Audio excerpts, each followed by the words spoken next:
Good evening, demons.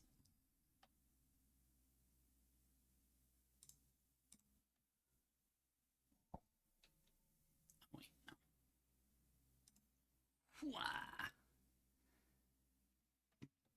Where did I go? There I am. And how's everybody doing today? Sorry, the game's still loading up. If you couldn't tell by the stream title, I'm very excited.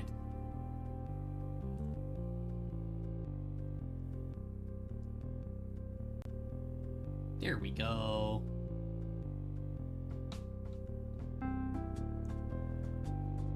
Alright, where is... Okay, I just wanted to make sure that the sound was working. I have so many freaking audio sources just for like different days, different things. It's dumb. Oh. How am I doing? I'm doing all right.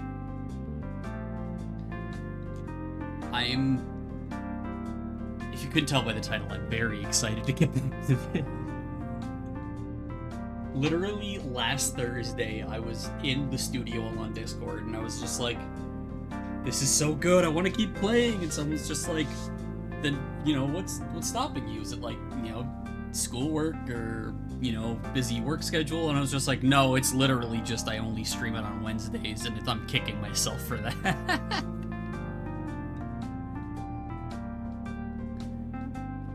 And actually, I was thinking about this a lot over the course of the week, because the game is stuck in my head, and I think Millie and Oliver are so fucking adorable together. Before I started Twofold, I saw a lot of people talking about how it was like their favorite Studio Lawn game.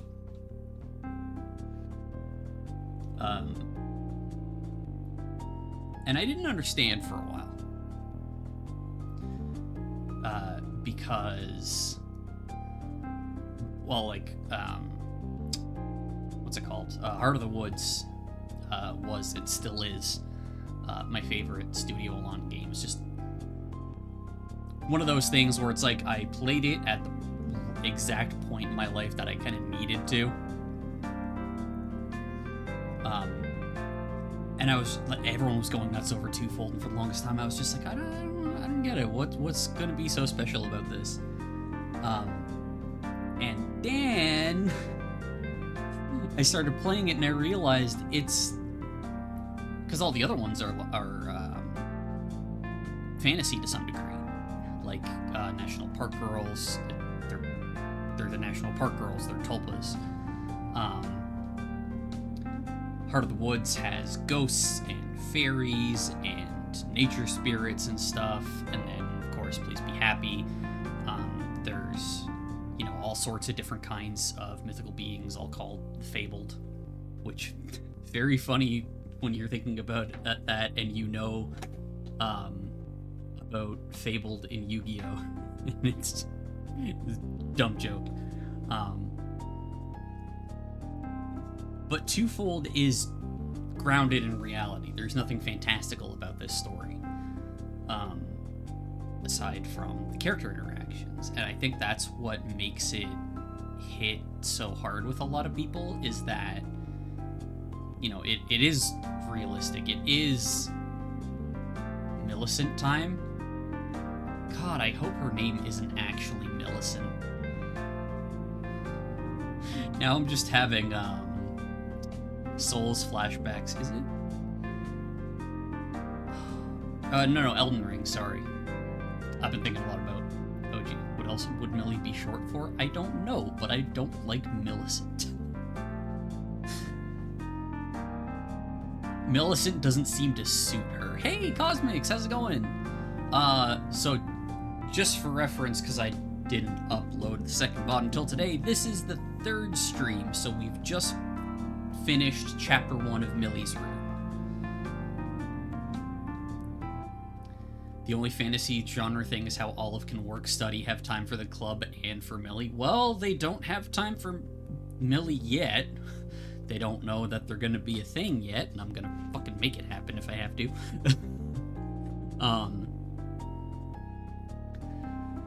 And I mean, also, you know, maybe Olive doesn't have time for all of that, considering that they are in the position they're in at school where they need to, you know, take this kind of remedy course to save their GPA. Thought this would be the second. Yeah, no, that's my bad for not uploading the second VOD.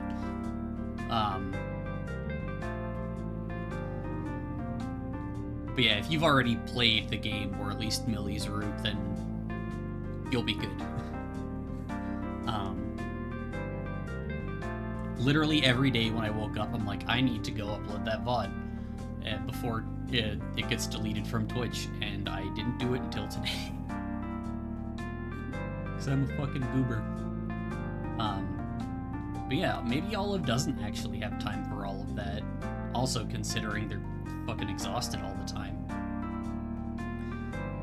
But I am seeing the appeal. You're replaying her route, so it'll be good. Okay, good. I just didn't want to. I wanted to make sure you weren't like lost at some point. But yeah, like I'm starting to see the appeal because this is just normal people doing multiple women on this fine Wednesday. It's more likely than you think. Hey, Fenix, nice to see you here. Welcome in, man. Considering Olive is non-binary, so it's they. But yes, studying isn't doing too hot either. Well, that's specifically because Olive can't into creative things like writing or art.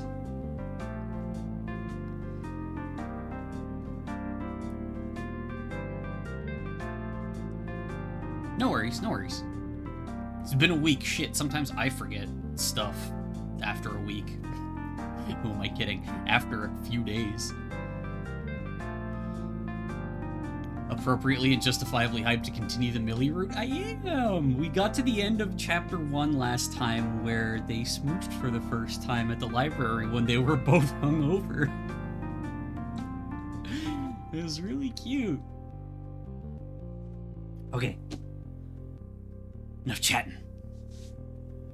I do kind of wish there was a CG for it, but I understand. It's just like, no, they're gonna save that for like a really romantic moment. Like when Olive was carrying Millie on their back after the bar.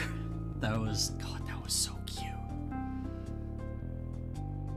My heart's gonna explode. Oh, it's even got a little Millie there. It didn't have anything before when we were in the prologue, if I recall correctly. Okay, take what's given. Let's go. Hang on, I'm just gonna move myself over a little bit. Good morning, everyone. Today's the big day. The writing club room is open bright and early today. Please feel free to come by. Olive's bringing in coffee from their diner. Did Olive agree to this?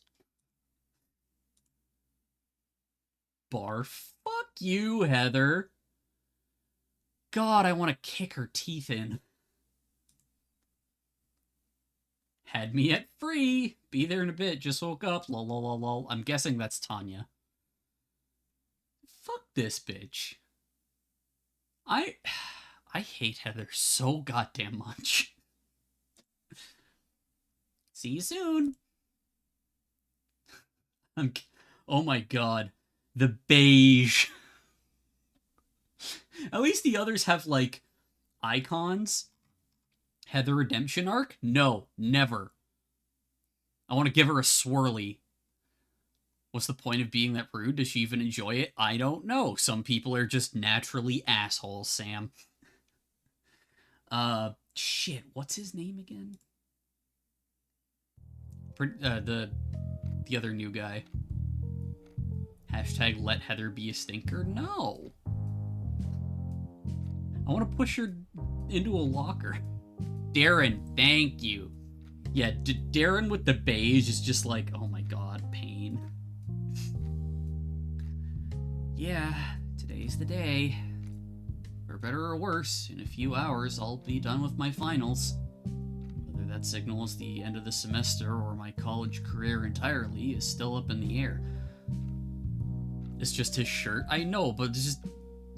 Why did it have to be beige? It's such a boring color. Also, I was surprised that we'd get to the exams this early on. Like, it's only the start of chapter 2. Poor guy needs more confidence. I'm pretty sure he's a trans mask guy. It's implied when you meet him at the beginning. So like I can understand where a lot of his lack of self-confidence comes from. Because I get that firsthand.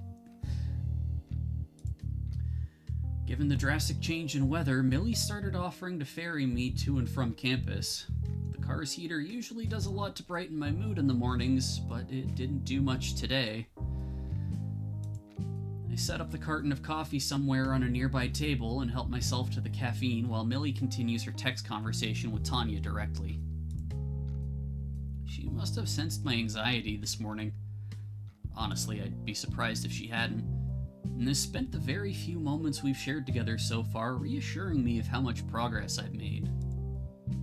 I'd find it demeaning if it were coming from anyone else, but after seeing firsthand how much writing means to her, I don't think she'd be able to contain herself from giving honest feedback first and foremost. I'm not great, but I'm way better than I used to be, at least. Sitting in this room has always brought me some level of unease due to the dire straits the club has found itself in. But today is a whole new level of stress. It's good to see all of you this morning. Let's get started. New outfit! Oh my god, the red sweater is so cute. Also, I hate Heather, but I want her outfit. Like, that dress is adorable with the kind of small chain link belt sort of thing. Give me. Millie takes her usual place at the front of the class, ready to begin the meeting. I'm sure everyone's going to do fine, but extra preparation never hurt anyone. I know Olive is looking for some general tutoring this morning. What does everyone else need help with? Even with everyone present, the silence is as familiar as ever. The only sound accompanying my restless shifting in my seat is Darren shuffling some papers around behind me. Anyone? Again, she's met with an awkward quiet. Tanya looks around expectantly, but doesn't chime in. Heather sits with her eyes closed and arms crossed, physically blocking out the room as much as possible. Darren sits in the back, silently fidgeting with a pen. As Millie's expression falters, mine follows not long after. I know she set this up for my sake, and having it only serve as a reminder about the state of the club racks me with guilt. Well, I appreciate everyone checking in. Don't let me keep you if you don't need anything. I just wanted to make an open offer. Actually, This bitch. Heather stands up from her desk and starts her way towards the door, managing to interrupt Darren without saying a thing. And here I thought you were gonna spice things up when you suggested an off-hours meeting. Fool me once, I guess. Tanya slams her hands on the desk and stands up successfully, falling for Heather's provocation, even if it wasn't directed at her. Oh my god, I'm so sick of you! There's gotta be better entertainment out there than showing up only to make people feel like crap. Oh, I'm sorry. I didn't see you raise your hand earlier either. Did you need some help? I'd love to be your study buddy. I'd rather choke. I'm here because I'm supporting my friend. Where did all yours go again? Hey, you two...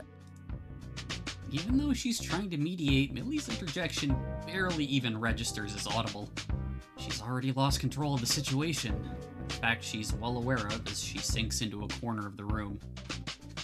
Quickly, someone find the nearest cannon so we can launch Heather out of it. I'm so there for that. Support her? By causing a scene like this, that fearless leader of yours is looking pretty distressed, don't you think? Don't you pin this on me! Get real. You must be more delusional than Millie if you really think you're helping anything.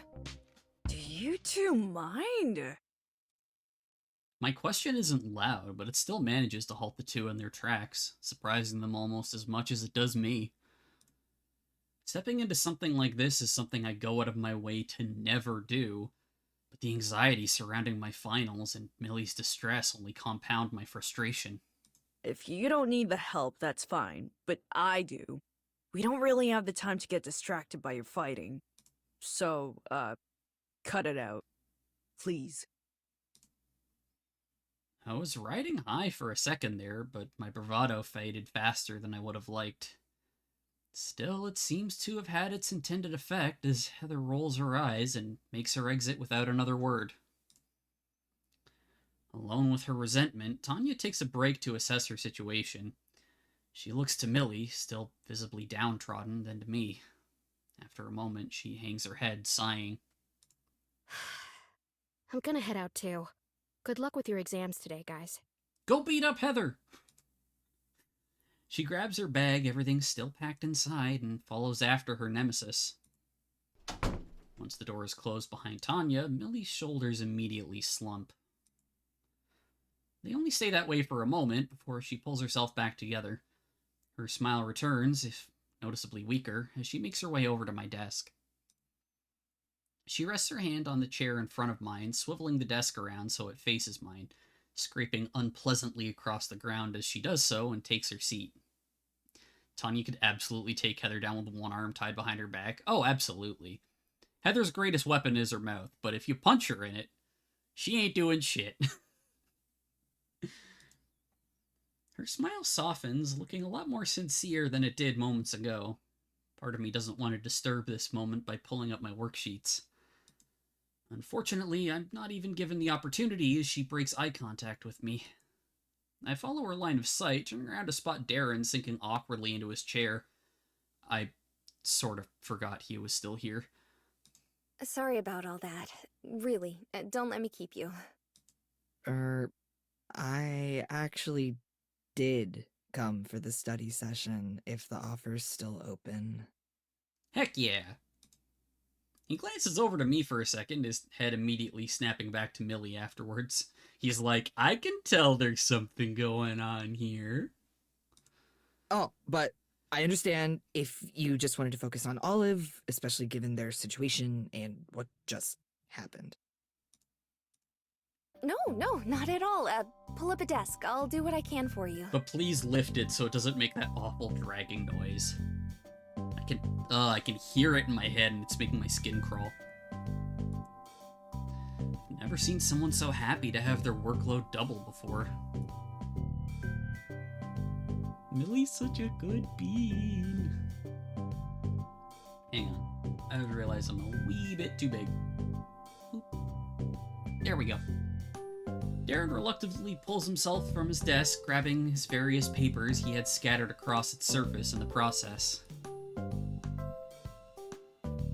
After finding a desk near us, he places his papers gently down on it again, before repeating Millie's process of swiveling it to face us, unpleasant screeching included. Damn you both. Why didn't you speak up sooner? He tried. Well, it feels like walking through a minefield with those two in the room sometimes. That's... yeah. Darren shifts his attention to his worksheets, flipping through the papers before finding the one he was looking for, sliding it over to Millie. I just wanted to brush up on my geology, if you're willing. Here's an answer sheet. Millie takes the paper from him, giving it a quick skim. Sure, I can do that. I'll be swapping between you and Olive, though. Is that okay? I didn't expect anything else. I can help you with your writing class too if you want, Olive. Oh, and history, if either of you need that. I'll take anything you're willing to give, thanks. I can't really offer you much in return, though. Dude, you brought coffee. No problem. I'm just glad to have someone to bounce questions off. Sounds like we have a plan then. Since I already have the worksheet in front of me, let's start with you, Darren. The three of us don't have much time before our final classes start, but we try to make the most of it. Millie juggling Darren and I's tutoring as best she's able, with Darren chiming in to help with writing advice when he can. I'm still not especially confident. I doubt I ever really could be, but this is the best chance I'm gonna get. The stress constantly rises up during Millie's quizzing, but it becomes easier and easier to push back down as the morning goes on. When it's over, we pack up in a tense silence, making small jokes and chatting to try and lighten the mood. Darren leaves first. Millie heaves a deep sigh, obviously worrying just as much for me as I am. Still, there's not much else we can do now. I pack away the flashcards last and exchange a shrug with her. Even with the threat of losing my opportunity to graduate, as I leave the club room, I can't help my mind turning from the literary devices and thematic elements back to Millie. Back to the thing I was supposed to forget. Just gotta pretend it never happened and focus on passing. If I repeat that enough times, hopefully it'll stick.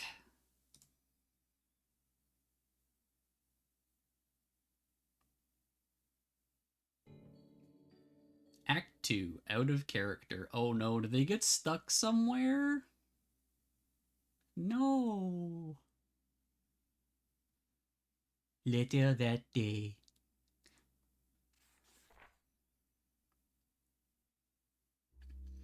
And just like that, the semester's over. The worst of it's behind me, and I survived to see another year. All that's left is to wrap up a few loose ends, the first of which being this club meeting. Last one of the year. To say it's been hectic is an understatement. Millie, flashing me a small smile as she quietly organizes papers around the front desk, looks entirely unfazed by the ups and downs of the past few months. I wonder if the same could be said for the man sitting one desk over from me. Outside of our one chance meeting at the diner, we haven't really spoken much outside of the occasional chit-chat, and he's missed as many meetings as he's attended. Still, his constant chipping away at some writing project combined with his friendly attitude arguably makes him the only one of us to really feel like he belongs here. Hey, Darren. Huh? Oh, what's up? I just, wanted to say thanks. I was worried for the club at the start there, considering, well, you know. He takes a moment to glance around the room, barren as it is. Yeah, no problem. At the end of the day, it was mostly just an empty room to sit around in and jot ideas down, so it suits me just fine. I should be thanking you for the same thing. I wouldn't have lasted a week without a familiar face around. Bro, you barely lasted that long. I take a look behind me, already knowing what to expect. Heather never showed up, and Tanya left a few minutes ago. Really wish his observations weren't as painfully accurate as they are. So, are you sticking around for next semester too? Good question. Before even trying to come up with an answer, I swivel back around to face him, trying to right my frown as I do so. I'm not really sure yet. I think so. Well, assuming I don't flunk out. Right, yeah. His eyes sink down, focus turned back to his notes. I'll probably tough it out another semester too then. No harm in it, so long as things mostly stay the same. I want to say I'm happy to hear that, but in truth, I'd really like for the club to end on a higher note than this when it comes to time for Millie and I to start transferring out. Still, Darren's resolve shouldn't go unappreciated. That's a relief to hear. Looking forward to it. That seems to be a mutually agreeable stopping point for the conversation, as Darren confirms it with a slight smile before returning to his work. The next few minutes are quiet, the only noises in the entire room being those of Millie's shuffling of papers and Darren's mad scribbling. I find myself checking my phone now and then to kill time, rechecking the grades report on the school site, hoping the fact that I actually got through things okay sinks in sooner rather than later. Hey, you two. I'm just about finished up. Ready to go? Millie pulls me out of my own headspace as I finish checking my grades for the umpteenth time. Yeah, sure. Whenever you're ready. I'll let you know then.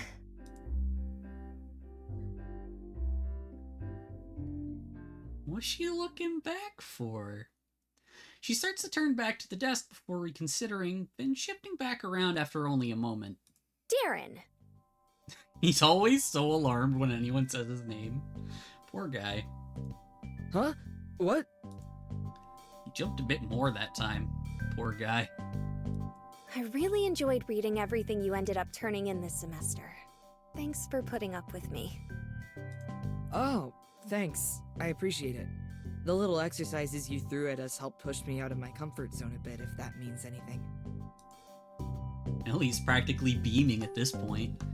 I don't think he realizes just how much she's been dying to hear something like that.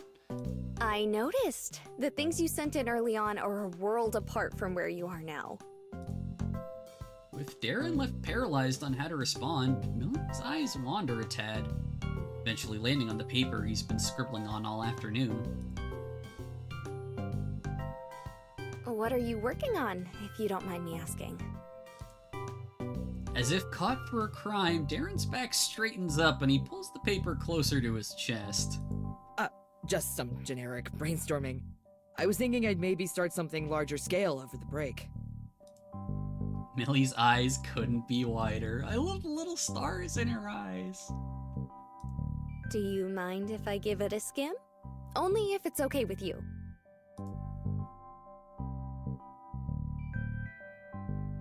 He seriously thinks about the question for a moment, keeping both hands firmly on the page. After a couple of seconds, he relents, pushing it forward without a word. I steal a glance before Millie retrieves it to start her review. Even at a distance, his handwriting is immaculate, with various sections highlighted in numerous colors. Interesting. The little flowers around her. Gosh, she's so cute. That page was filled to the brim. Don't tell me you're done already. Speed reading. Not at all, but the initial outline has my attention. In what way? Nothing bad, I promise. I'm actually a sucker for alternative history stories. It's always fun to explore the what-ifs. AUs! Fanfiction about real life. Right? It's so interesting to think about how much can change if even one small detail from our past is turned on its head and how far that can ripple. Desperately curious to hear what they're talking about, but I have a gnawing suspicion it'd fly right over my head. But what little I've picked up sounds right up Darren's alley. Millie continues her review, occasionally humming a note or two as she progresses down the page. After the initial comment, Darren seems more chipper as well. So? I really think you have something here. I was impressed by how thoroughly you outlined everything. I feel like I had a full understanding of the entire thing just from a page of loose notes. Darren is writing fate. Oh no, he's becoming Nasu! You saw my chicken scratch at the start of the semester. I could honestly do to learn a thing or two from you. Not at all. If you don't mind, I'd love to take a look at what you get done over winter break when classes resume. I can bring something in, sure. Yeah! I'm glad he's feeling more at home. The satisfactory answer, as evidenced by Millie's smile, she must catch me in her periphery as she suddenly shifts over to my direction. Oh, sorry for keeping you waiting. I just need to lock up a few cabinets and we'll be good to go. It's not a big deal, really. If you're okay with it, I don't mind locking the rest of the room up so you two can get going. Darren's interjection shocks both of us equally, our heads turning to meet him in tandem. But it's fine if you'd rather not. I know it'd probably be hard to trust me with the keys and all. Not at all, if you really don't mind. Are you okay with dropping them off at my apartment before the end of the week? I can send you directions later. Oh, yeah, sure, no biggie. When I first played this route, I couldn't believe someone like Millie could ever have chicken scratch when writing, even if it's in a hurry. Oh, dude. Chicken scratch is not limited to doctors. should see my god-awful handwriting. He couldn't be less convincing. Then I'll leave it to you. I owe you one. Ready, Olive? Ready as I'll ever be. Thanks, Darren. I dragged myself from my seat, shoving the chair underneath the desk after a quick stretch. It's nothing. Happy holidays, you two. Oh yeah, Christmas exists.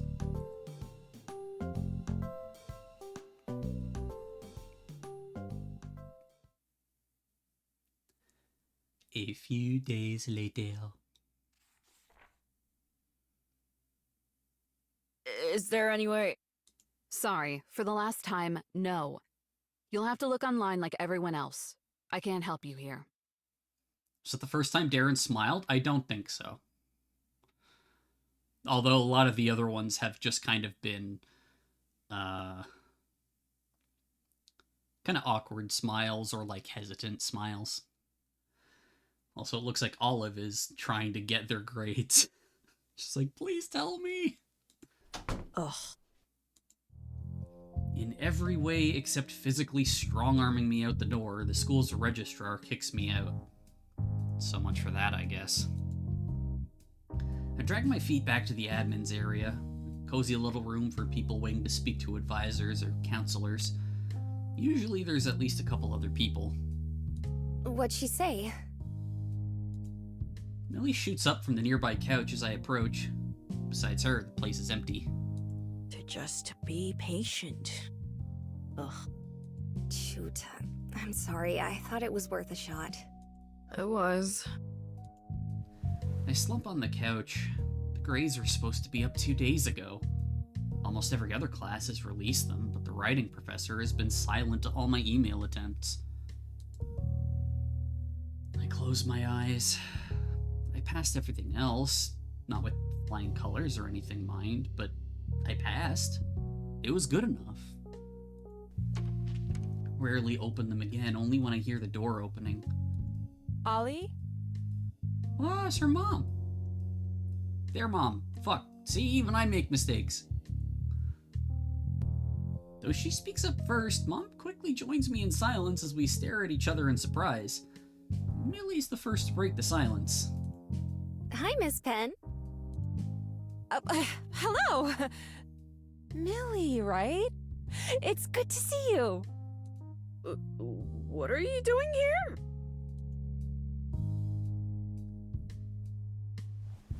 I don't mean for it to sound accusatory, so I try to continue, but my mom waves me down and takes a seat next to me without a worry. I was coming to speak to the registrar. For what? What? Why? Well... She laughs a bit like she got caught in the act. You don't usually make too many mistakes at work, but the last couple days you've been distracted. I thought if I was able to get them to hurry things along, I could help ease your mind a bit. She turns to Millie, who nods along. Looks like we had the same idea, though. I was too slow on the draw. It's fine. It didn't work out for us in the end. Millie starts recounting our current trials this morning. The professor himself isn't anywhere in the building. The guidance counselor doesn't have access to the grades, and the registrar is very much unable or unwilling to help. What a shame. My mom sighs, folding her hands together on her lap. A bit of guilt racks up in my stomach. She doesn't get a lot of days off, so coming here because I've been a mess at work? Well, it doesn't have to be all bad. And sitting around moping isn't going to get us anywhere. She perks up a bit, giving us both a smile practiced from years of waitressing and customer service. A look I've seen 1,000 times. It's like the food is taking too long to come out, so she'll bring over some appetizers. How about we head to the park for some fresh air? It's been a long time since I've been, and it's a lovely little area. I think that's a wonderful idea. Oh, if I'm invited, of course. After all you've done for us? Of course. August is such a wonderful mom. Well, we don't know if they've passed yet. They laugh together at that. I shrug. I don't know. I think I'll go home and check the site from there. Oh, don't be like that. Let's go get your mind off of things. Between Mom's earnest jostling and Millie's expectant stare, it becomes abundantly clear that the only way out is through. Academic bureaucracy is awful. It is. Alright. I can't promise I'll stop worrying about it, though. My unspoken disclaimer is ignored.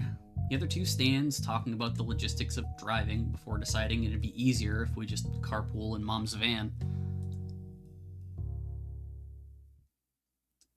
I love that August has a mom van. That's a cute coat. It's beige, but it's still nice. Shivering, Mom pulls her coat tighter around herself. Idly, I regret not springing for a new coat for her birthday. I put it on a mental list for Christmas gift ideas.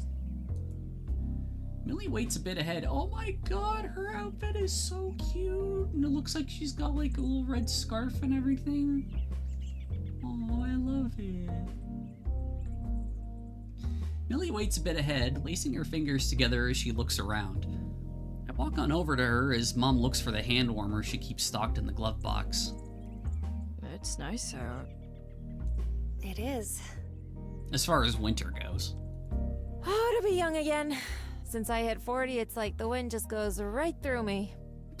Me since 25. Do you want to head back? We can hang out at the Bell House or something. Oh, it's my day off. I don't even want to think about work today, let alone spend even more time there. I'll be fine once I get the blood flowing. She straightens her shoulders and braces, her wispy brown hair and gray hair flowing in the light breeze. We take off down the path around the park center. In the distance, some kids laugh as they run around playing some sort of obstacle race.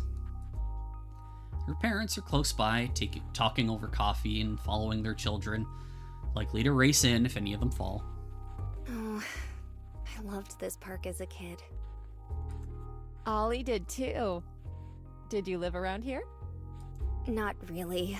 We live on the other side of the bridge.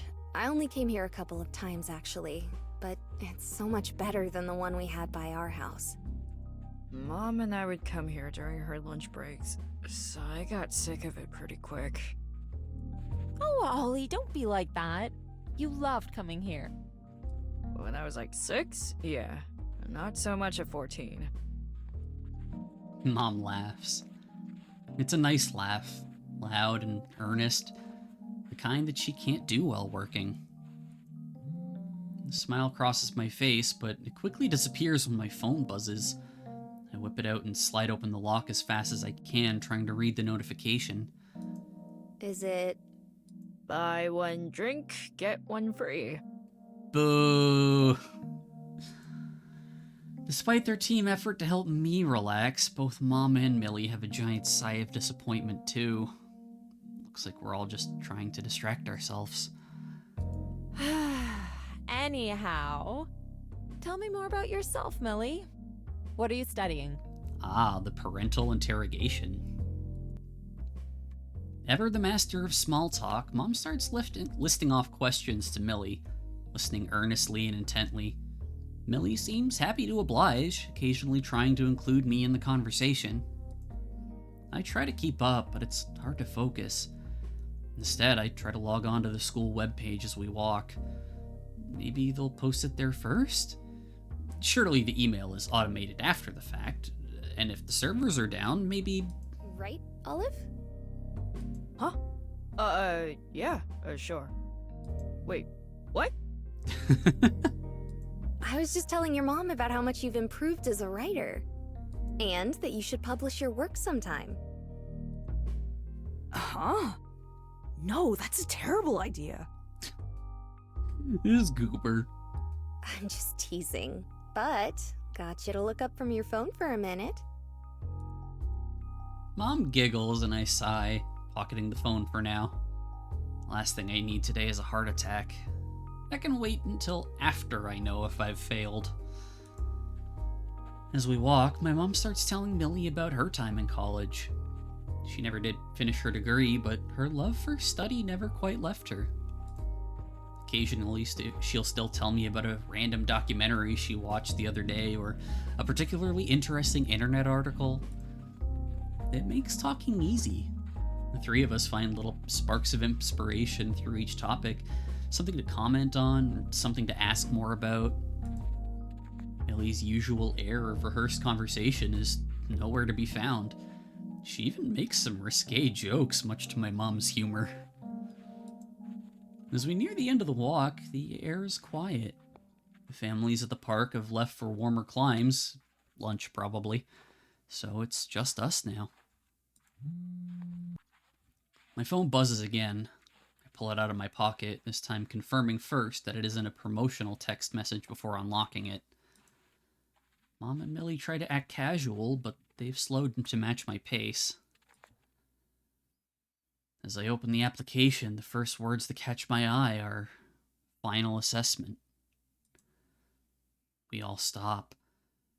I'm not even sure if any of us are breathing. Millie peeks over one shoulder while Mom clings onto me, trying to squint to see the lettering. I tap the email. This is it. Loading. Refresh already, come on. Is it up? Did you pass? Inch by inch, the horribly presented 90s style attachment loads in. So far, it only shows the deductions to the score. Missed question, incorrect tense, unclear sentence. No matter what it is, Ollie, we're so incredibly proud of you. Final assessment.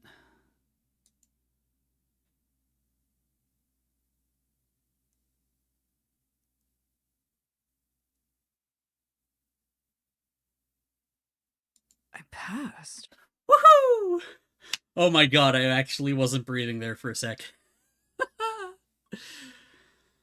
Those should come with a smiley or a sad face in the title of the email to get quick to the point. Oh, they don't care about that.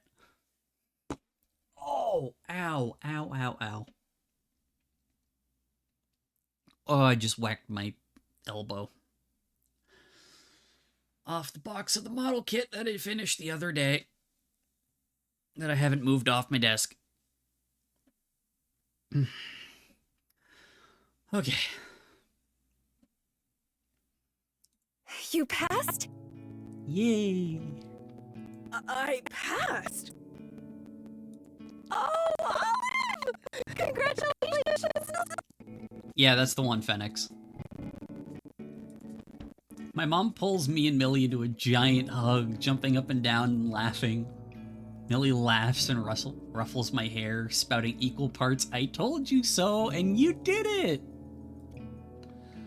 Aww. I passed, so I don't mind the tears prickling at the corners of my eyes, or how stupid we must look to any passerby jumping around an empty park and screaming, "I passed!" Oh.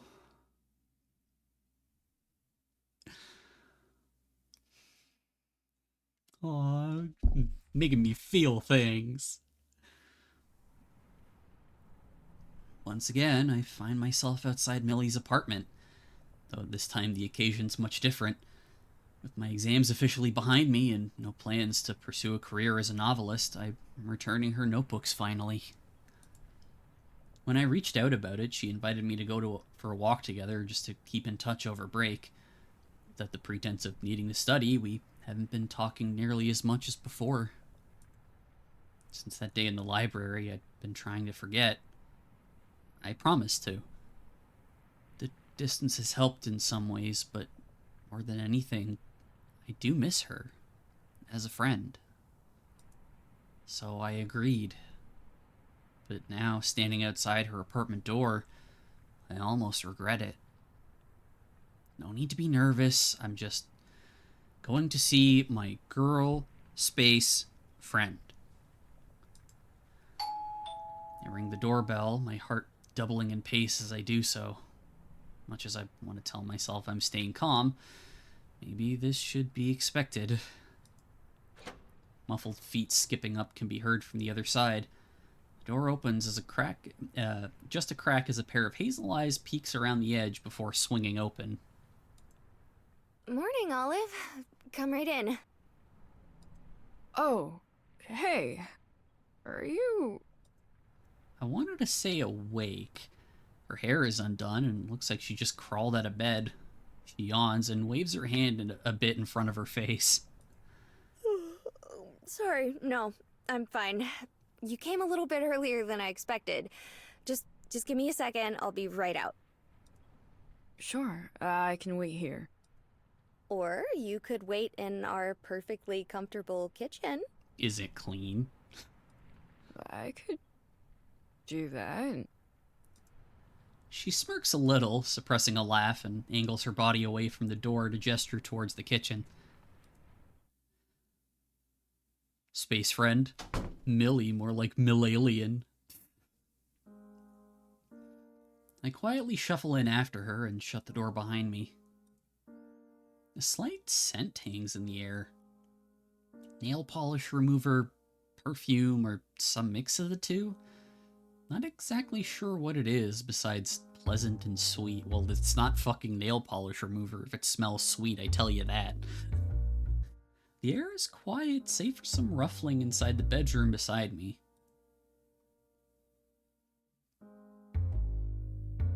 She's careful as she moves around, so I get the feeling the other two must still be asleep. As she turns away, I call out in a sudden whisper. Oh, wait. Before you go and I forget, here's your notebooks. Oh, right. Thank you, Olive. I hope they came in handy. More than you know. I think they might be the only reason I passed. You really have to stop downplaying your own accomplishments. Aw, pouty. Millie gives a slight pout as she leans over. I sit stunned before she gives me a quizzical look and grabs the notebooks from my hands. I feel my face flush hot instantly. So much for not being nervous. Oh, we haven't seen Caprice in a hot minute. A door clatters behind us, followed by a sudden motion darting out behind Millie. The blur of movement turns out to be a much smaller woman sliding out of her bedroom right on cue. Gotcha! With a knowing, mischievous grin, Caprice walks up, donning her hat like an old-timey detective. The final puzzle piece falls into place. Think you could sneak a fast one by me, huh? Oh, hey, Trainak, how's it going? Nice to see you here. I shall refrain from speaking as I am too much of a Caprice truther. Hey, everyone has their fave. What are you on about now? I'm solving the greatest mystery of our time. Why on earth would Olive here be in a writing class over the much cooler option? The only reason someone would choose your club over mine is because of a crush. What up, Caprice? She points at both of us with a dramatic flair. You two are dating.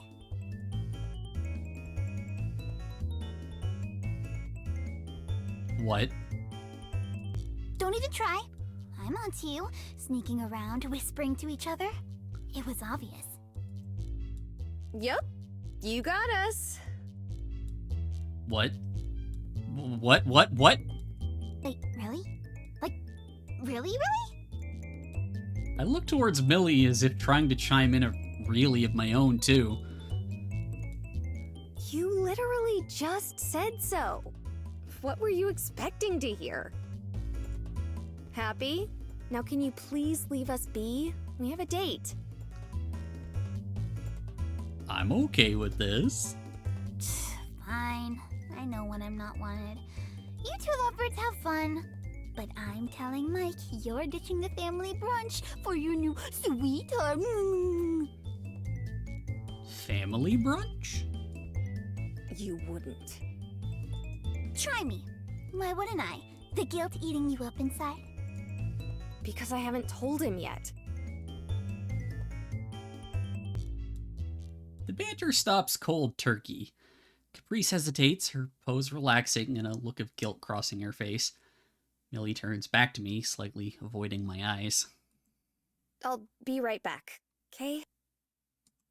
Okay. Olive's like, don't leave me!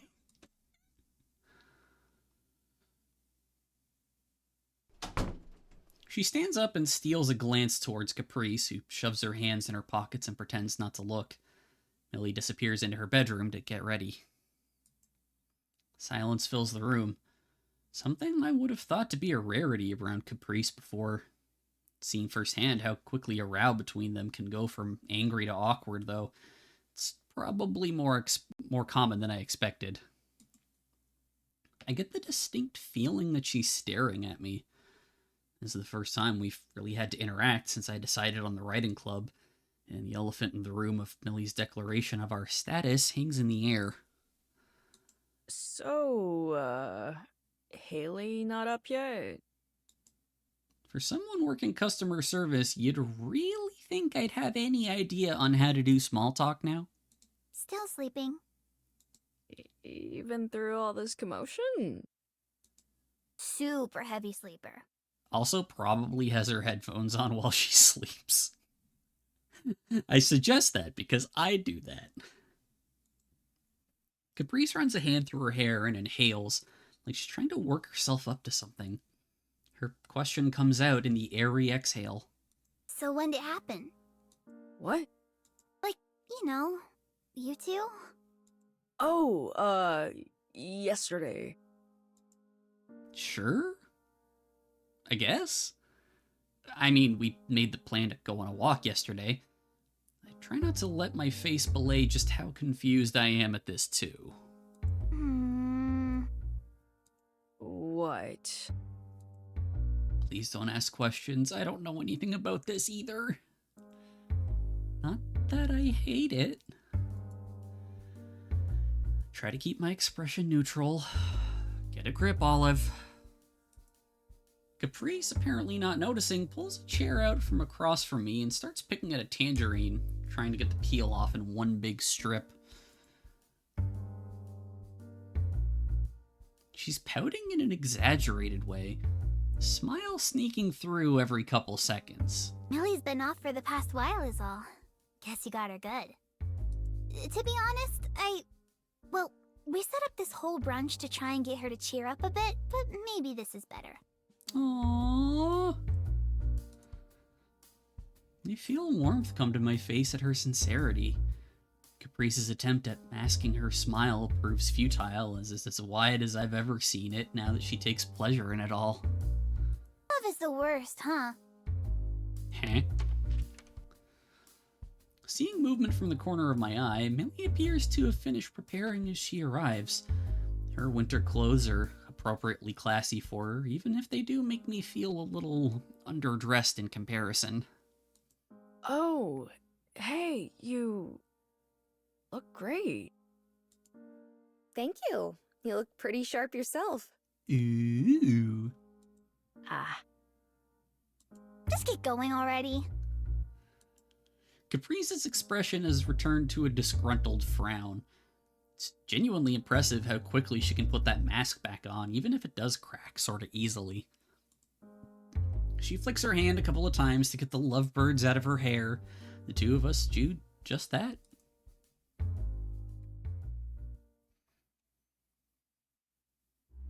Given the circumstances, I really had no idea how today was going to go. I feel like both of us only had vague plans of what our schedule for the day was going to be like. Still, I don't think this is what either of us quite had in mind. We walk in silence all the way down the street to where her car, Junebug, is parked somewhat illegally in front of a fire hydrant. When I'm sure we're out of earshot from the apartment, I stop dead in my tracks. Hey, so what was that? Millie's cool expression lasts for a moment. She meets my gaze evenly, like nothing was amiss.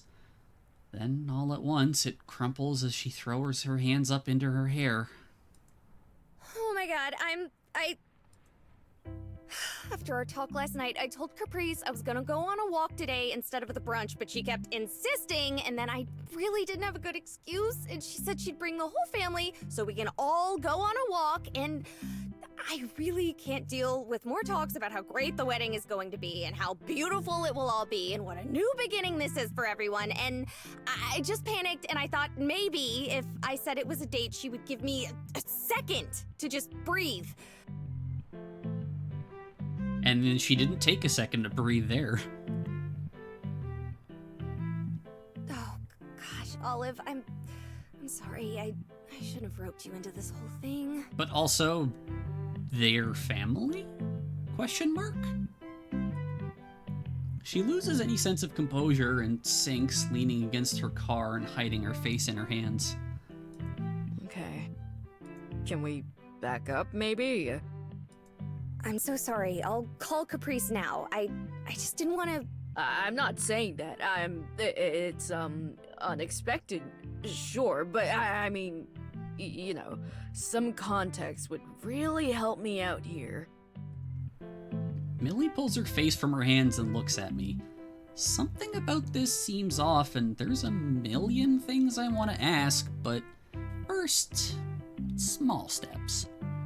Let's go on that walk, and we can talk? Millie stares at me like I've just offered to give her $1 million. Yeah, okay.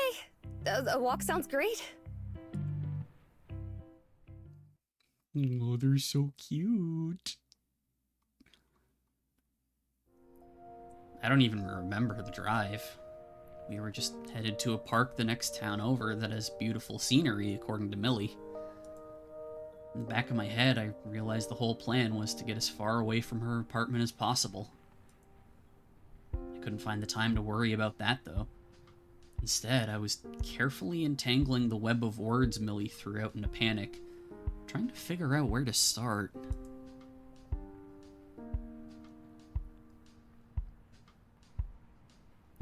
She does the, hand up. No, wait. Maybe it's not necessary, though. We barely make it 5 steps when Millie begins fidgeting with her braid, starting and restarting sentences.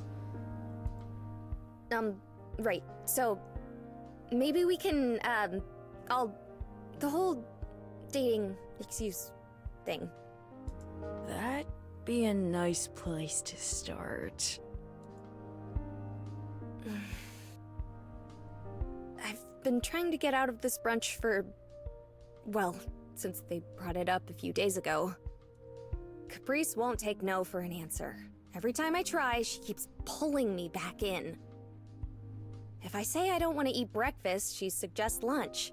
If I say I have early dinner plans, she suggests brunch. Over and over.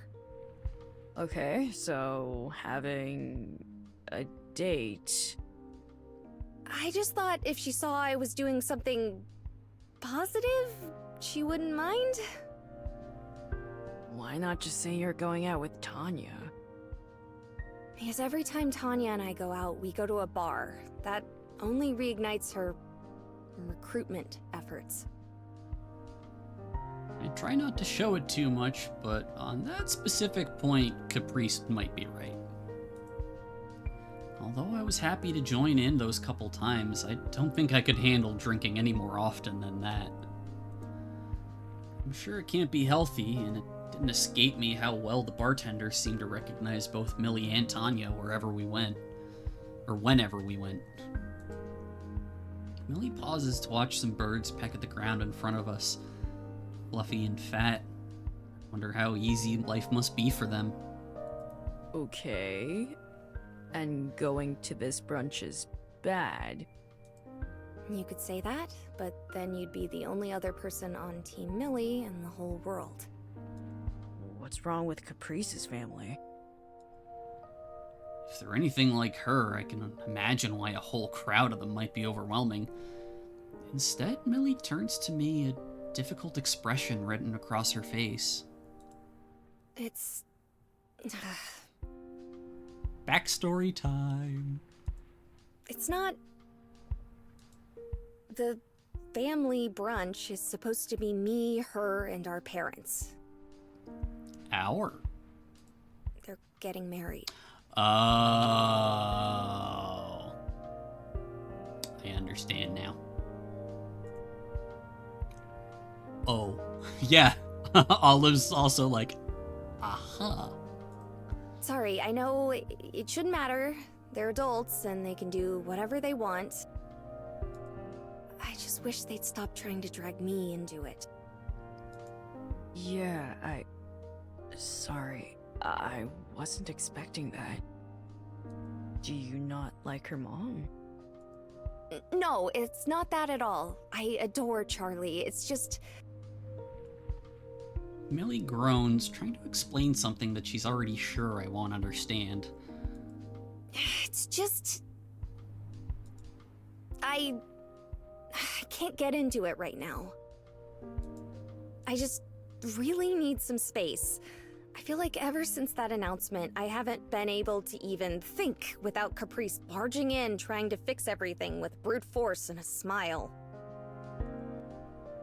She goes quiet. I don't know what I could possibly say, or if I even should say anything.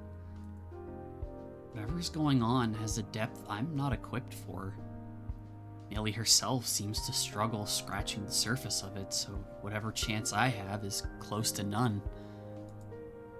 Watching her stare out towards the trees where the birds have flocked together or nestled on a branch, I can see her go through a million different explanations and ultimately fail to develop any single one. Between the writing club falling apart around her, being bombarded with a wedding she doesn't approve of at home, and even her friends roping me in to help in their own ways, I think I might understand a bit better now. Even if the way she went about it was pure survival instinct, I don't think I mind being a quick getaway. A shield to let her get away from it all. Alright, I think I get it. Are you mad? I would be pretty mad. I decide to leave out the fact that a tiny bit of what Caprice had said earlier rang true. A bit of a crush never hurt anyone. Look, the fact is, without you, I don't know what I'd be doing right now. Maybe working a second job to try and pay back my mom or whatever. The least I can do is help you get some peace of mind. You of all people deserve that.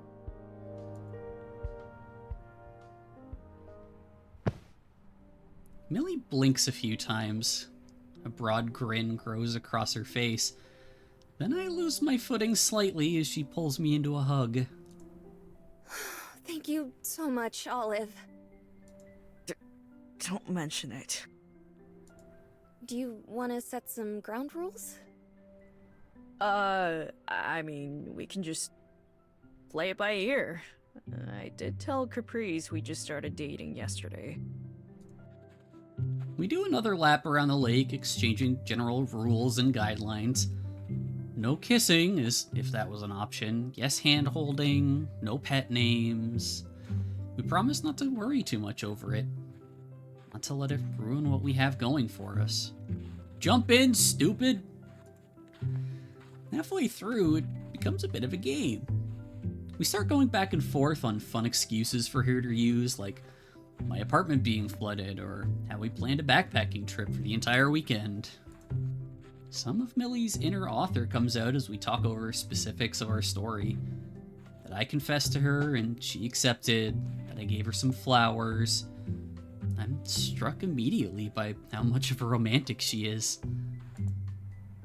We round the bend of the lake once more, smiling.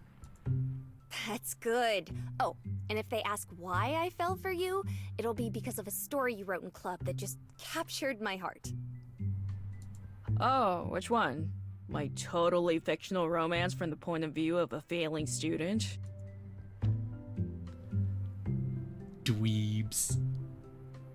A bit. Okay, Olive, keep telling yourself it's only a little crush. She gives me a playful shove, and we head over to the car. I wait on the sidewalk as she goes to retrieve it, parked so close to two cars that there'd be no possible way for me to get in without hitting the car next to it.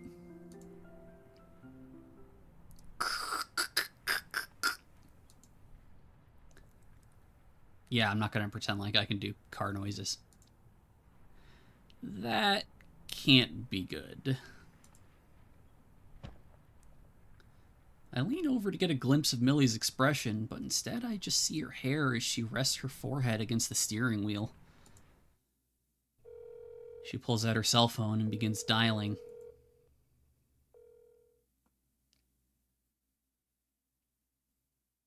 Oh no.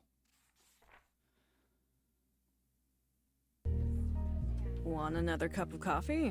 Oh, they did make it back. Okay, I thought it was going to be like they were stuck for a while. Oh, sure. Thank you. I top her off, laying out some extra creamer on the table. After her car broke down, she called a tow truck and got it taken to her dad's repair shop. He took the bus back to town. I'm not really scheduled to work, but I figured hanging out here was probably better than my place. Understandably, after this morning, Millie was reticent to go back to her apartment so early, too. She didn't call her dad until well after 3, when they'd definitely be done with their brunch. She gave a lukewarm excuse about her car breaking down and her cell not having signal. Since then, we've been hanging out here until her car's ready. Her dad promised to drop it off once he got it working again. Damn, must be handy having your dad be a mechanic. Are you sure you don't want to take a break? Unable to just sit still for hours, I put on an apron a bit earlier and started helping out with the dinner rush. I'm fine. Can you run table 3? It's in the window. Mom shakes her head in defeat and loads her arms up with plates, scurrying off back to deliver food. Millie's been sitting in the same booth for a few hours now. In the time we've been here, she's almost finished the novel she's working through. Some mystery novel. Every once in a while, she flips forwards a few pages with a worried look on her face, only to exhale in relief and go back to where she was. It's just like, oh no, did they die? Okay, it's fine, okay, I'll go back proper. I've done that. When I asked her about it... I can't stand not knowing if my favorite character is going to die or not. I have to check to prepare myself. Mood? What do you do if they do? Cry. Skip to the end to see if the killer gets caught. And if it ends on a cliffhanger? I return the book. Outside, night has fallen. I don't mind the days getting shorter, but it definitely screws with my overall perception of time. Ain't that the truth? I'm cleaning off an empty table when the bell chimes. Welcome to the Bell House. Ah, that's her dad. Hey, I'm looking for... Dad, I'm over here.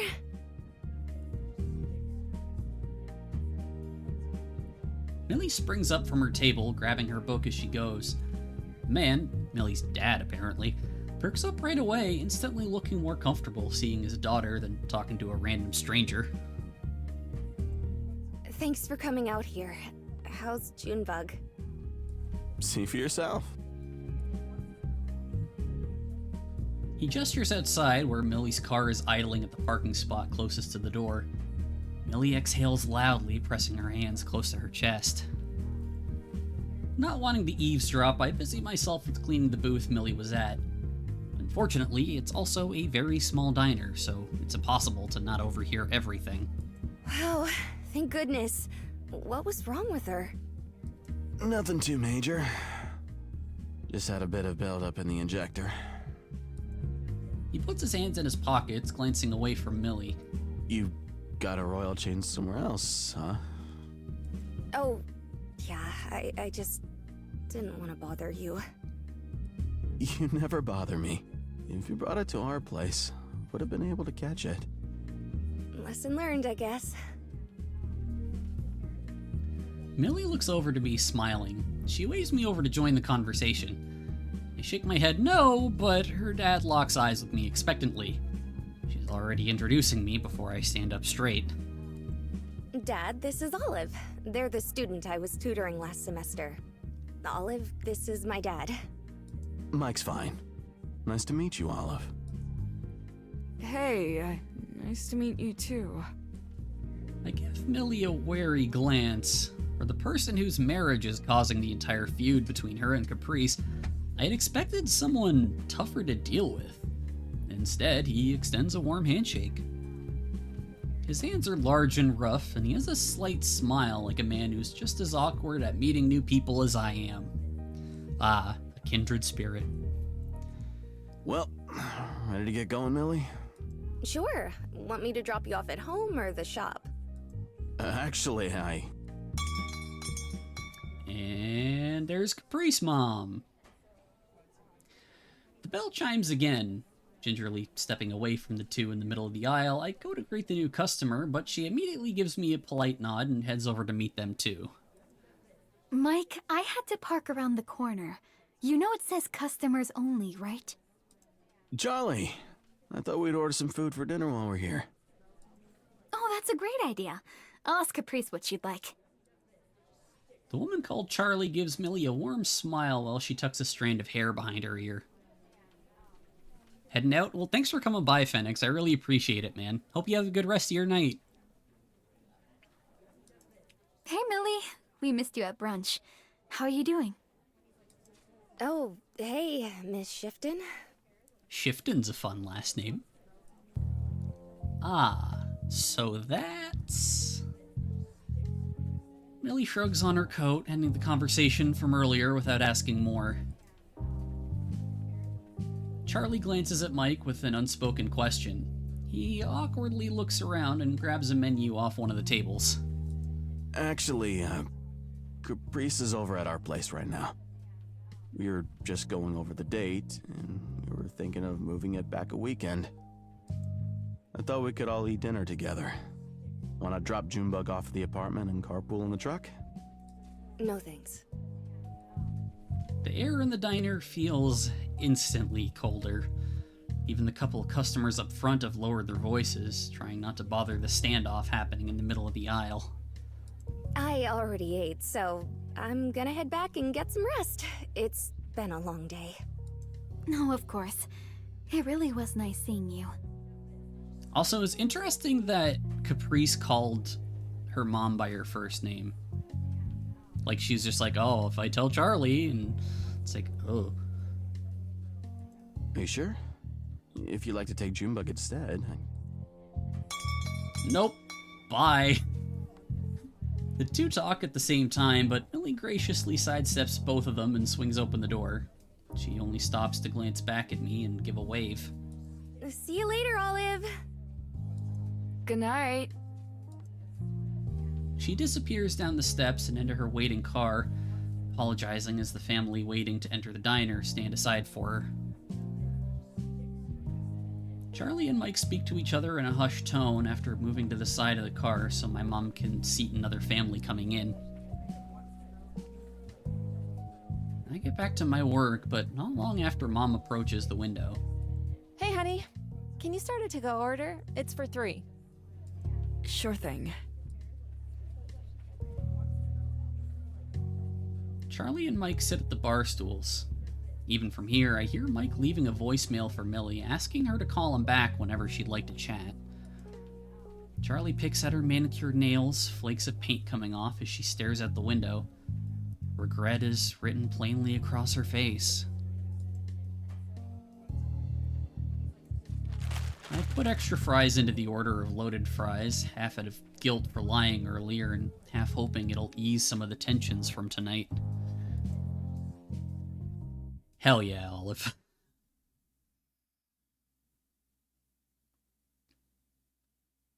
A few days later.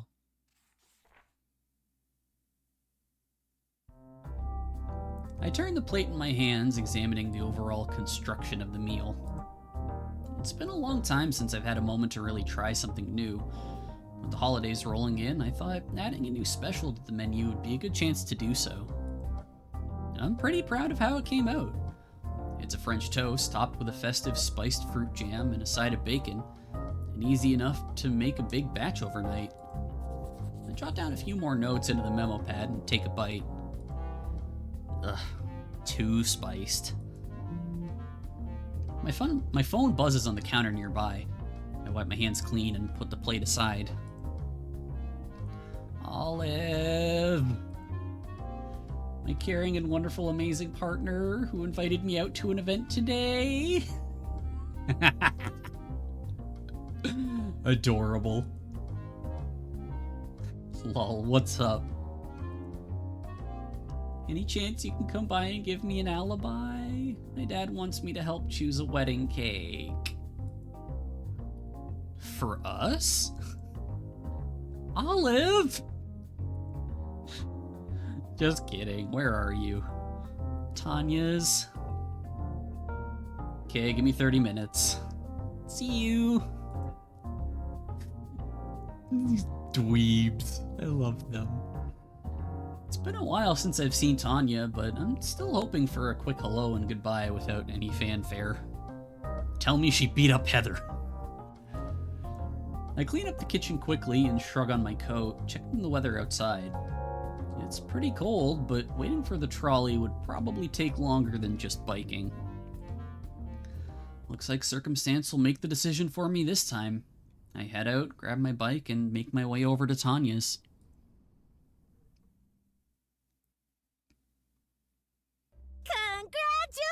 Congratulations! Oh no. So much for a quick hello and goodbye. Immediately after knocking on the door, Tanya dragged me inside, demanding gossip about our situation. You know, I always suspected it. My gut never lies. Even if I think you could do better, Mills. Wow, rude. You're drunk. Tipsy. Barely buzzed. Doesn't mean I'm blind. It's like noon. My eyes wander over the table in the corner of the room. At least 2 empty beer cans are knocked over, and there's an open pack of cider. Tanya. She's not wrong. I got very lucky. Aww. Part of me feels bad for how thick I'm laying on, but hey, it helps me sell the story. There's also the fact that it comes surprisingly naturally. See? They passed the test. Second one of the year, and way more important than that other one. No. You mean my finals? More important than getting through college? Yep. Hard to argue with that. Are you good to drive, Millie? Of course she is. Love has made her such a square, she won't even split a wine with me. Here I am celebrating her first date ever, all alone. Oh, what does that mean? That was Ollie's, I mean, it might have been Olive's first kiss, but was it Millie's first kiss too? So there was wine too. First date? We've had several already. Olive, no we haven't. I mean, we have? No need to be embarrassed. Like I said, I knew it from the start. I won't hold a grudge that you were trying to keep your new hotness a secret. Please never say that again. Oh god, Olive is such a fucking mood. I can only imagine. All those times in the writing club, stayed behind just to steal me from each other. God, what a couple of romantics. That hasn't happened yet. Tanya, please. I close my eyes and try to will myself to not to react to any of Tanya's teasing. Millie herself slightly shifts in her seat. Sorry in advance, Millie. Well, we should head out. Don't want to miss a reservation. Suddenly, Tanya narrows her eyes, gesturing towards me with the bottle of cider. Reservation? I thought it was all romantic and spontaneous. Millie stutters to try and get an explanation in, but I wave my hand. I wanted to take her somewhere nice, so I called around earlier. I didn't tell her until I had a place lined up. Damn, Olive, you smooth! I turn to Millie, taking her hand and helping her up. Surprise! She takes a second to react, but when she does, her face relaxes and she nods. She stands next to me as we shrug our coats back on, successfully about to escape. Oh, there was an actual knocking sound. Who dis? Hey, I'm here. What, did she text Haley too? Haley calls out as she opens the unlocked door and peeks her head in. At least she knocked. Haley? What are you doing here? I'm here to pick you up. Tanya texted me. She looks around Millie's shoulder to Tanya, who's laying with her feet up on the table. Oh, shoot. Sorry, I sent that earlier because I thought we'd be partying and you'd need a lift. Yep. I brought some energy drinks so you could sober up for that wedding thing later. Oh my gosh, yeah, okay. Thank you, Haley. Great to see you, actually. I'm fine, so let's go outside. Bye, Tanya. Millie flies out the door, towing me by the hand and giving her an uncharacteristically chipper wave before closing it behind her. Tanya yells out a goodbye as we go. It's quiet in the hallway. Haley gives us a blank stare, the bag of cans she's carrying clinking together as she angles her body towards us. Hey, Olive. Hey, Haley. Hi! We really need to get going now, so... Yeah, don't want to be late. She turns toward me, her expression unchanged. Something about how she stares directly at me makes me break eye contact. Where are you headed? Just, out. There's a taxi out front if you need a lift. We can swing by your place. Actually, I'm going out with Millie today. Since when? She doesn't miss a beat. It's harder than I expected to keep a conversation going like this, especially with how sharp she is. More so when she provides no feedback at all if she's convinced. They just invited me out a bit ago. It was a surprise. Uh-huh. A loud, shrill honk comes from outside. Haley doesn't flinch so much as she glances at her phone briefly. So you're not going out with Caprice and them? No, sorry. Like I said, Olive actually arranged a date for... You should tell them then. Caprice is waiting for you. What, really? She's going to be late. Yep. Anyway, if you don't need the ride, I'm gonna head home. See ya. She gives me one last long look, broken by the impatient taxi driver outside laying on their horn again. Haley doesn't wait for us to leave, walking away without another word. Only when we hear the car outside take off do we both relax. That felt... bad. Sorry. Are you having second thoughts? No, I didn't think she'd wait for me. Priest? Yeah, she was really excited to go out today.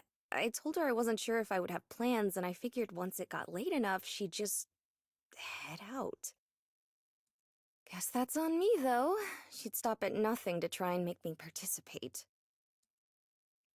There isn't any hint of bitterness or anger in her voice. In fact, Millie is smiling as she taps away a message to Caprice. Well, if you want to cancel a reservation, I won't stop you. And make you come all the way out here for nothing? I appreciate the offer, but I'm not ready to just pretend it's all fine just yet. She sends off the message and pockets her phone, looking back up at me with bright eyes. So, where's our super romantic getaway? I have some grocery shopping to do. Sounds perfect. Good enough!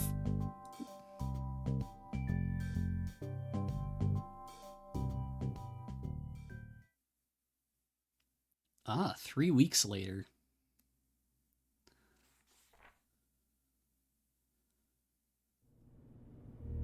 The page for next semester's classes is daunting, to say the least.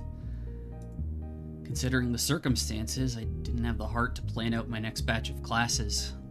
After all, the last thing I wanted was to get my hopes up.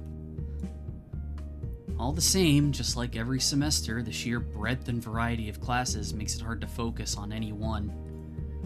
Wait, business management? You took a business management course? They practically run the diner with their mom.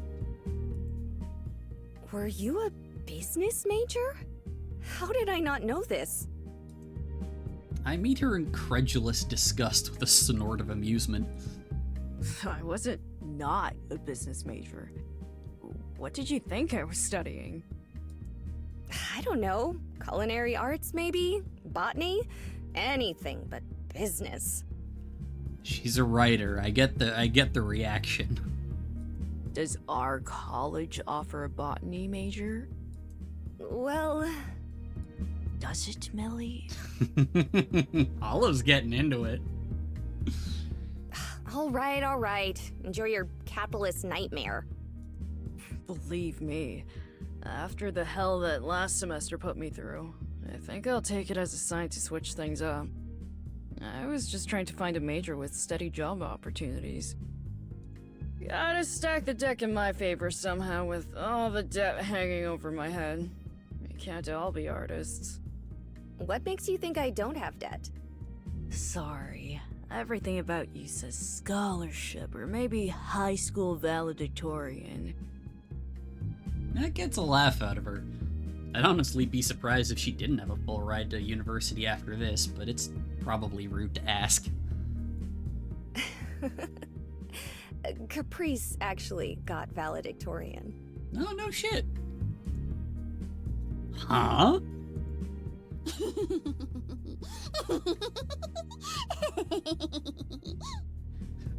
Okay, I wasn't expecting the sinister Caprice giggles.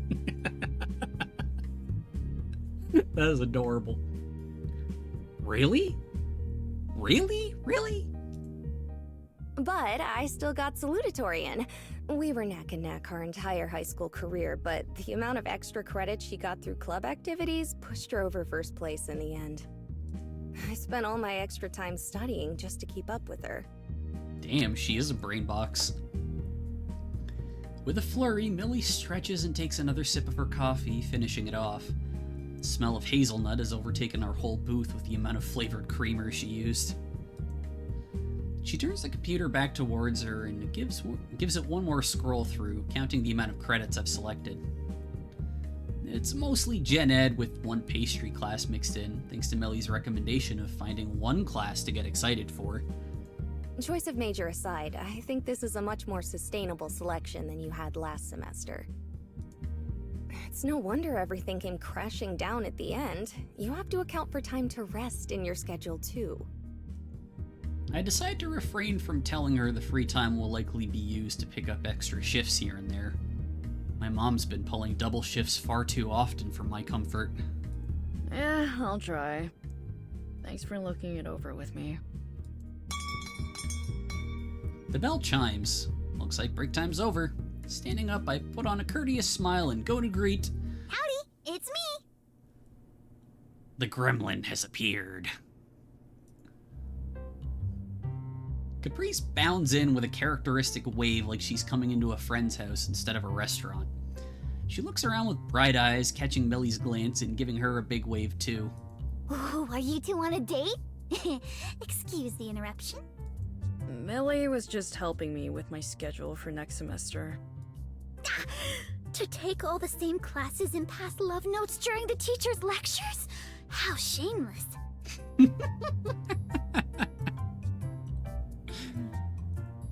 Where are you getting these ideas? That does remind me. I never did properly congratulate you for passing your finals. So, congratulations! Confetti and everything. If she could make confetti fly around with just enthusiasm and volume, the entire trolley car would be full of it. Thanks. It's really all thanks to Millie. She's a great teacher. I bet. Oh, right. She stands up straight like she's just remembered why she's here and immediately pulls out a sketchbook. On the side, next to a full page of doodles and various objects I recognize from around town, is a neat row of writing. Can I get some drinks to go? We would have gone to the vending machine down the way, but it's broken. Sure thing. She follows me over to the order window and lists off everyone's individual drink, each with special instructions like extra ice, and it's probably a joke, but she asked if you could put a shot of bourbon in it too.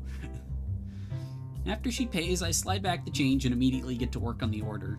The other drinks don't take too long, but someone, Allison, ordered a fancy latte. While I prepare the cup with equal parts chocolate and caramel, Caprice sits at the bar stool swinging her legs. We're doing Pomodoro practice around town. Have you ever heard of it? Yes, we actually do it in the writing club pretty often. What's it called again? Way to go, Olive. Caprice giggles a bit and Millie rolls her eyes, hopefully in good humor. We usually call it the Pomodoro timer. It's when you set a solid amount of time aside and write as much as you can before the timer runs out. It's a good technique for just getting words written in a first draft, even if they need to be edited later. Or to get sketches down on a page. Exactly. They share a smile together, obviously sharing in the excitement of practicing their craft. It's kind of refreshing to see. I think back to when Haley visited my apartment long ago and the picture she showed me of Millie and Caprice at a party together. Seeing them like this makes sense. Like it's always supposed to have been this way. That said, something clicks in the back of my head hearing all this talk about practicing and timers, especially given the weather outside. Wait, you're out with the art club? I thought the campus was closed for winter. It is. It is. She's like, yeah, and? What about it? She unlocks her phone with one smooth motion and swipes through countless open apps before landing on the calendar. She holds it up to the window, and while I can't really make out what anything says, especially while trying to foam the milk for this drink, it looks pretty filled up with multicolor events. Rain, sleet, snow, or hail, the arts club draws. The confidence to start a rhyme without knowing how to finish it is admirable. The art club draws without fail? Oh, yes! Good one! Saying that, Caprice pockets her phone and thumbs the pages of her sketchbook, humming a little to herself. Really, it's more of a get-together between friends. Willis and Eileen didn't even bring their sketchbooks. But it's really nice to have a reason to see each other, so we keep it up even during breaks. Seems about right. The little I've interacted with the group as a whole, it seemed like team building and lifting each other up was the main focus of the club over any creative endeavor. I put a generous helping of whipped cream on top and immediately ruin it by putting on the lid, packing all 4 drinks into the carry container. Here you go. Thank you. She stands up to grab the drinks, but hesitates at the last moment, her hands hovering the tray. Actually, have you thought about joining the art club? Stop it! Huh? From over Caprice's shoulder, I see Millie look up from the table. I can't make out what kind of expression she has. Caprice's face comes back into my view as she leans over to get my full attention. It's a bunch of fun. We go out on field trips, help each other study, and just have a good time. Caprice. Millie tenses her fingers together carefully, like she's working out a good way to continue. Caprice doesn't wait for her to figure it out, though, turning around with a bright smile. Oh, there's more than enough room for you too, Millie. I wouldn't dream of separating you two lovebirds. Doofus. We're fine, Caprice. Neither of us need your pity. Huh? What? All have passed their classes, so it's not like they need the tutoring anymore, right? Even then, they can just study with everyone in the art club instead. What if they like the writing club? Oh, come on, Millie. You don't even like the writing club. Oof. Stop trying to read my mind and fix things that aren't a problem. I'm not. I'm just trying to be nice. Did you forget what that looks like? If wedging yourself in your club in the middle of everything is being nice, I'd really like to know what you think being insulting is. Oh no. Why are you always picking a fight with me? It's like everything I say just sets you off. Why don't you try talking less? Oh no. Okay, hey, maybe we should take a minute. Whatever, I'm out of here.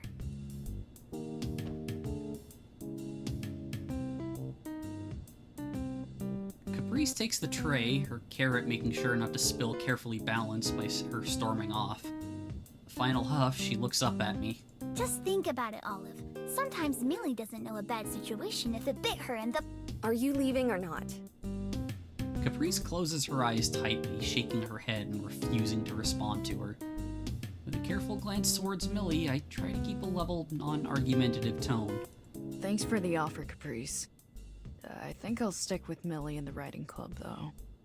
Really? Really? Come on, Millie. You can't just go, like, showing your shock like that. I shoot Millie a glance to try and communicate. You really shouldn't be the one asking that expression. Thank you, Olive. Somehow she pulls her shoulders back in a more confident look. Something I didn't realize she had lost throughout this argument until now. That's that then. All right. Offer still open anyway. She turns and looks at Millie. Any anger she had before is replaced with another attempt at friendliness, her voice soft. For both of you.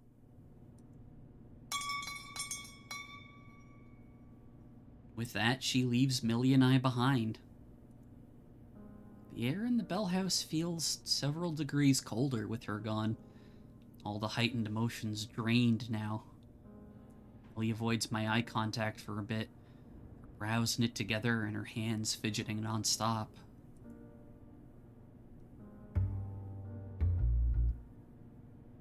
"10 minutes pass before she stands and brings her empty mug to the counter. Can I get a refill? Sure. Another smile. Were you only saying that thing about the writing club because you're my pretend partner? Nah. If I was, though, I'd be pretend partner of the year. Another laugh. Bit by bit, the atmosphere in the diner changes to one of relaxed separation. As I get to work for the oncoming dinner rush, Millie reads out a few more class options in case I want to swap one out. Afternoon becomes dusk, customers begin pouring in, and Millie heads home. When I look at my computer again, I can see a poorly typed out cat with a thumbs up emote next to it. Good luck next semester. Remember, hang in there. Oh, it's like with the little sticky note that she did in the book. Aww.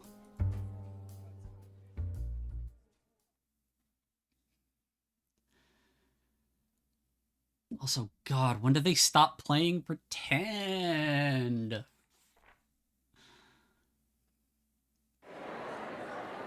Ah, grimace. The smell of pretzels and hot coffee fills the air as the crowd moves back and forth through the plaza. The food stalls set up at the other end of the street cast a golden light on the brick, while the holiday tree in the center provides the centerpiece for the festivities. I usually pass by on my way to work, but for once I'm milling about trying to find a quiet area to wait. I check my messages to make sure I've got the place right. Whoop. Ah, it's Haley. It's like a little ant with the headphones. That's so good. Hey, are you busy? Kinda. At work. Why? We need to talk. What time do you get off? 6. What's up? Okay, meet me at the plaza after your shift. I sigh. If it weren't for the fact that I was just getting out of work anyway, I'd probably have rescheduled for another day. I pull my coat around myself a little and bury my face into my scarf. The heat from the food stalls is helping against the bitter cold, but all the same, I'd really like to get home soon. Are you coming? Oh, dude, don't say... Fuck. Like, come on. It's 6:47. Hey. I nearly jump out of my skin as Haley pops in behind me. She pockets her phone as she approaches and tosses an empty cup into the nearby trash can. Jeez. Please stop sneaking up on me. Pay more attention to your surroundings. I decide not to point out the obvious contradiction, considering she never goes more than 10 steps without drowning out the world with music. In that regard, Haley is so me. I'll try. So, what's going on? I don't usually respond to cryptic messages asking to meet up. I won't lead you to any secondary locations. Relax. Secondary locations. It'd be easier to if I knew what you wanted to talk about. Oh, that. It's about Christmas.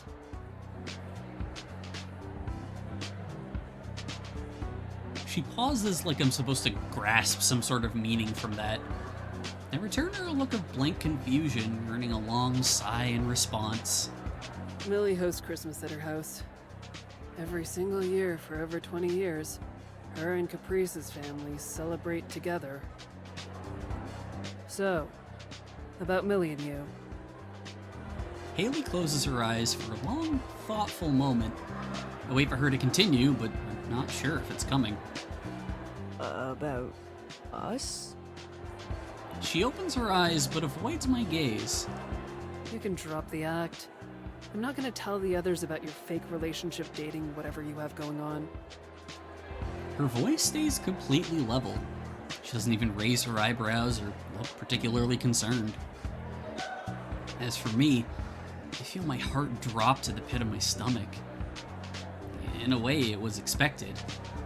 Being caught in a lie, regardless of intention, weighs on my shoulders. You knew? Obviously. Man, sure, I thought we were doing a pretty good job of it. Sorta. She shrugs like that's explanation enough. Anyway, that's not the point. Not entirely. I think I get it. You swoop in and save Millie from her overbearing best friend and clueless family, and she gets to avoid her problems. Huh? All I'm asking is you don't mess up this Christmas thing. It's not supposed to be any of my business, but Caprice has been working really hard on this. She's trying to fix things. If Millie keeps running away, nothing will improve. A sense of guilt and shame fades away with every sentence, replaced with something else. Something stronger that pounds in my chest. You don't have any idea what you're talking about. Huh? Did you really call me out here to help protect Caprice? To defend this whole marriage thing? She meets my gaze. Once again, there isn't a hint of malice or anger. Instead, I'm almost taken aback by how calmly she regards me, even as I feel myself getting worked up. I take a deep breath. Whatever Haley's reasoning, she's listening. She's not trying to meddle for the sake of it. She's just as much a friend to Millie as she is Caprice. She's not trying to take sides. I know you're trying to look out for them. You have to trust Millie too. She knows what she's doing. Does she? It's not a challenge. It's not judgment. Haley looks to me for assurance. Yeah. She's not running away to avoid her problems. She's trying to work through things in her own way, and no one is letting her. Even you being here is proof of everything going on. Haley nods patiently. I wonder how many times Millie's had to have this conversation for her own sake. It's something she's mentioned before. The constant asking to move on, the push to just try. The request to put up with things that are overwhelming in their own right. It's no wonder she asked me to be there for her. Fake partner or not, I might be the only person who isn't asking her to change how she feels. Millie needs someone on her side. I want to be that person. If she needs somewhere to go or someone to turn to during Christmas, I'm going to be there. I'm not going to ask her to go back, or make up, or try to make things work. I can't. I just want to help her get space to work things out on her own. Yeah, makes sense. The response is so simple. My gut reaction is telling me she doesn't really believe me. In reality, though, Haley smiles. You're right. Or she's right. Whatever. She puts her hands in her pockets after that simple statement. Every part of me wants to ask more. If she's being honest or not, how she's feeling. But I don't think Haley would respond either way. I should apologize to her. It's not your fault. None of this is anyone's fault. It's just that Millie's really been on her own lately. What you're asking me to do is... A betrayal? Unthinkable? No, I get it. I hope you're doing the right thing. I hope so too. Well, things will probably work out then. My low energy homie in arms. Like you said, it's not anyone's fault. Everyone's doing their best. And it looks like things aren't as fake as I thought. Ooh. Haley being like, Olive does care. She puts on her headphones. Conversation over, point made. A blush would rise to my face if I wasn't still coming down from the earlier defensiveness. See you. See you. I respond to her as she's already leaving, the music playing from her headphones just loud enough to hear as she walks past. The plaza is getting busier by the moment. I feel myself getting a little lost in the crowd as I try to edge my way back to the streets to get home. Just as I break through the noise, my phone rings, a now familiar icon front and center. Hey, Millie. Aww. Olive, hey! I didn't catch you at a bad time, did I? Nah. What's up? Well, it's about Christmas. Deja vu. Millie speaks quietly into the phone as I make my way home through the already dark streets, her voice keeping me company. She talks about how big of a tradition Christmas is, how Caprice and her mom will be there, and how it's usually the highlight of every year. Even if I just heard it all from Haley, it would feel rude to interrupt.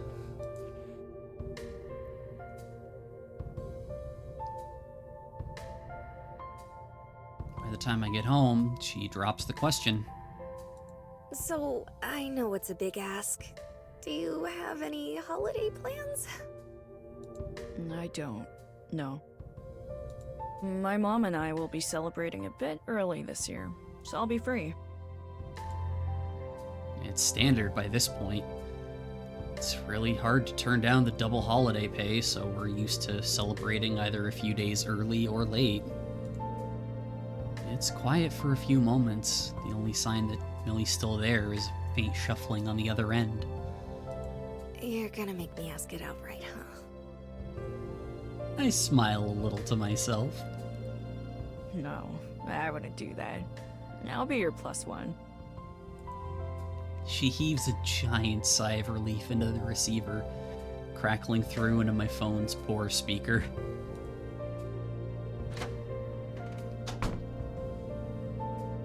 My apartment is cold. I crank the heat on all the way, knowing full well it'll probably take at least a couple hours before it warms up. So, see you soon? See you.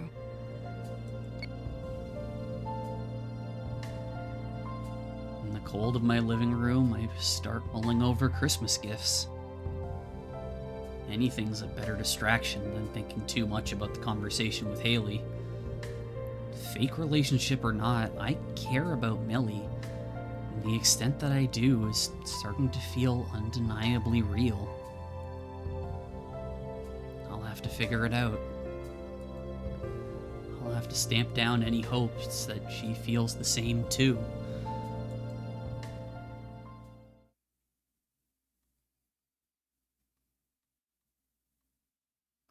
Three weeks later.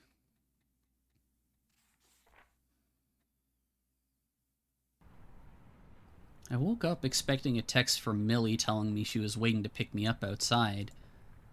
I got half of it right, at least.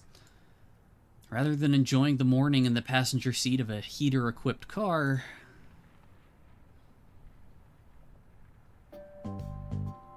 I'm spending it riding my bike down a city street I'm largely unfamiliar with, the duffel bag across my shoulder making this more uncomfortable than normal. I read over her text again every few minutes to reconfirm the address, the rest of the message being entirely foreign to me. Idling rough? What does that even mean? Something about spark plugs? I don't know. Eventually I find a set of numbers that match up, and the exterior at least looks enough like a machinist shop. More than eager to escape from the cold, I dismount from my bike and step inside.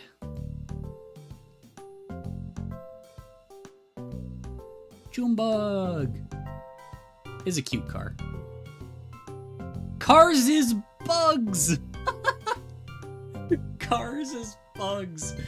Oh man, I was literally talking to someone and they did the shrimps is bugs thing today. That's so cute. If there was any doubt I was in the right place, the little red car in front and center quickly dispels it.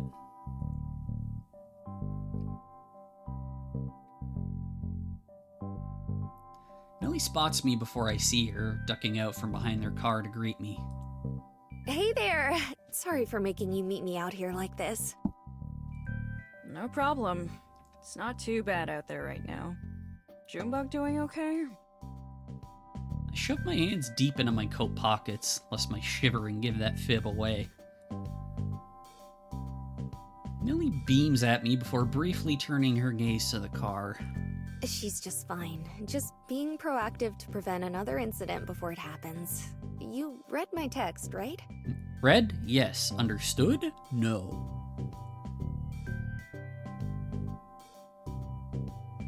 I respond with an ignorant frown. Millie's unsure of how to read it at first, but she eventually replies with a small giggle.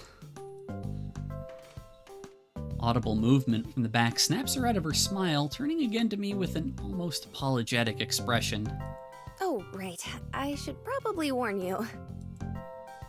Of the man on the other side of the office window, rushing out to meet us the second we managed to make eye contact, I assume. Hey, Mills. This your plus one, I assume?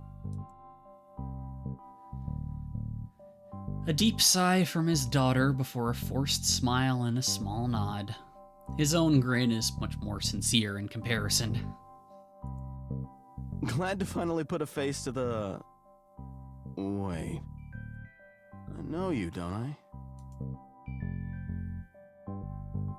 He takes a step forward, which makes me instinctively take a step back to maintain the distance. Nevertheless, he leans in, giving me a quick once-over. Olive, right? From Bellhop?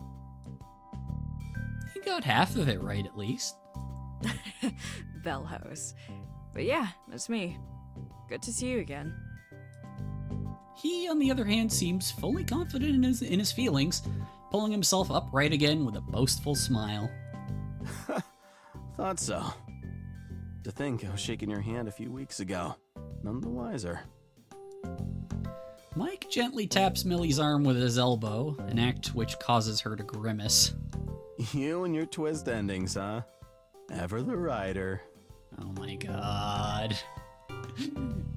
dad embarrassment. This gets an even stronger reaction out of her as she buries her face into her hands. Not entirely immune to his daughter's suffering, his smile softens a little and his posture mellows. Still, overall, his demeanor now, compared to the Bell House last time, is completely different. I'm not sure if it's due to being on his home turf or the shop, or the fact that he was expecting me. Let me borrow your keys. Just gonna give her one last checkup real quick. Won't be more than a few seconds. Millie obliges, wordlessly shoving her keyring into his hand. His expression doesn't falter as he turns to the car, humming a small tune to himself as he opens the driver's side door. In stark contrast, Millie continues to stew in her flustered frustration. She's got her pout. You're so dramatic. You should feel lucky to have such a doting dad. If looks could kill, I'd be dead 10 times over.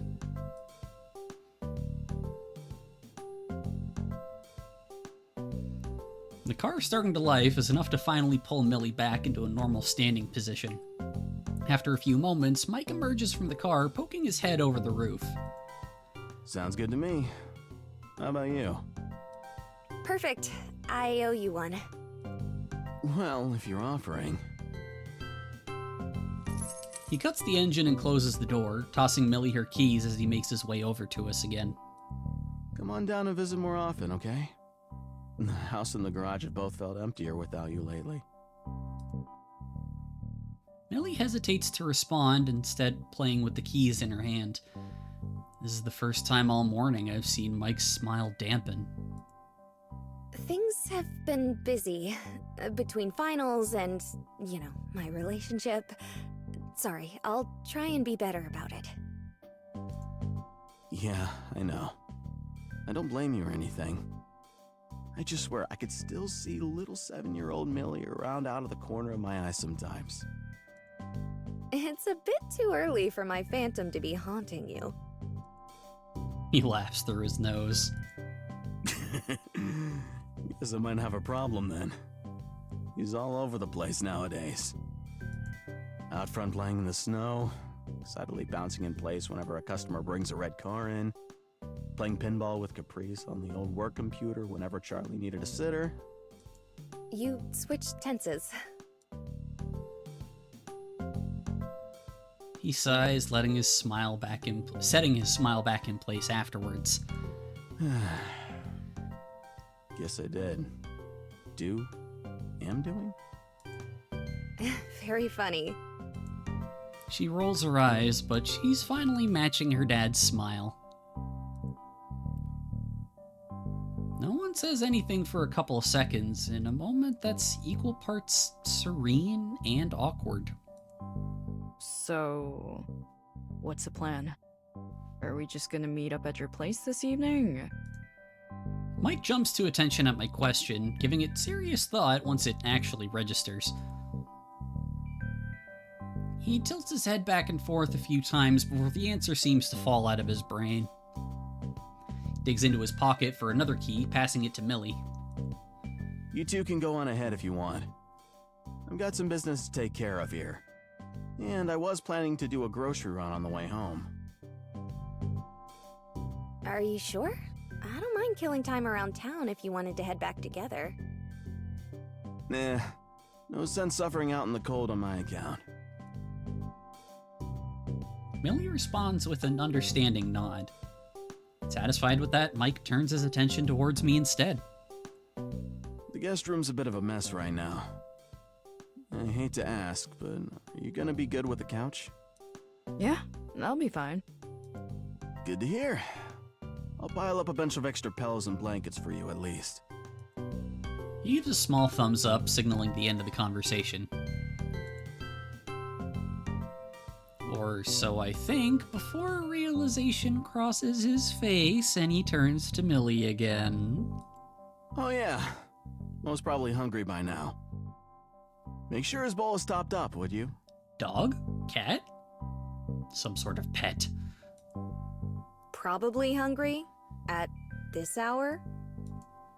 His ever-present confidence finally breaks as he delivers a nervous laugh. Dad. Love you. You two have fun. Make sure you give him the grand tour, Mills. And he's gone before I have time to blink. All Millie can muster is a frustrated sigh.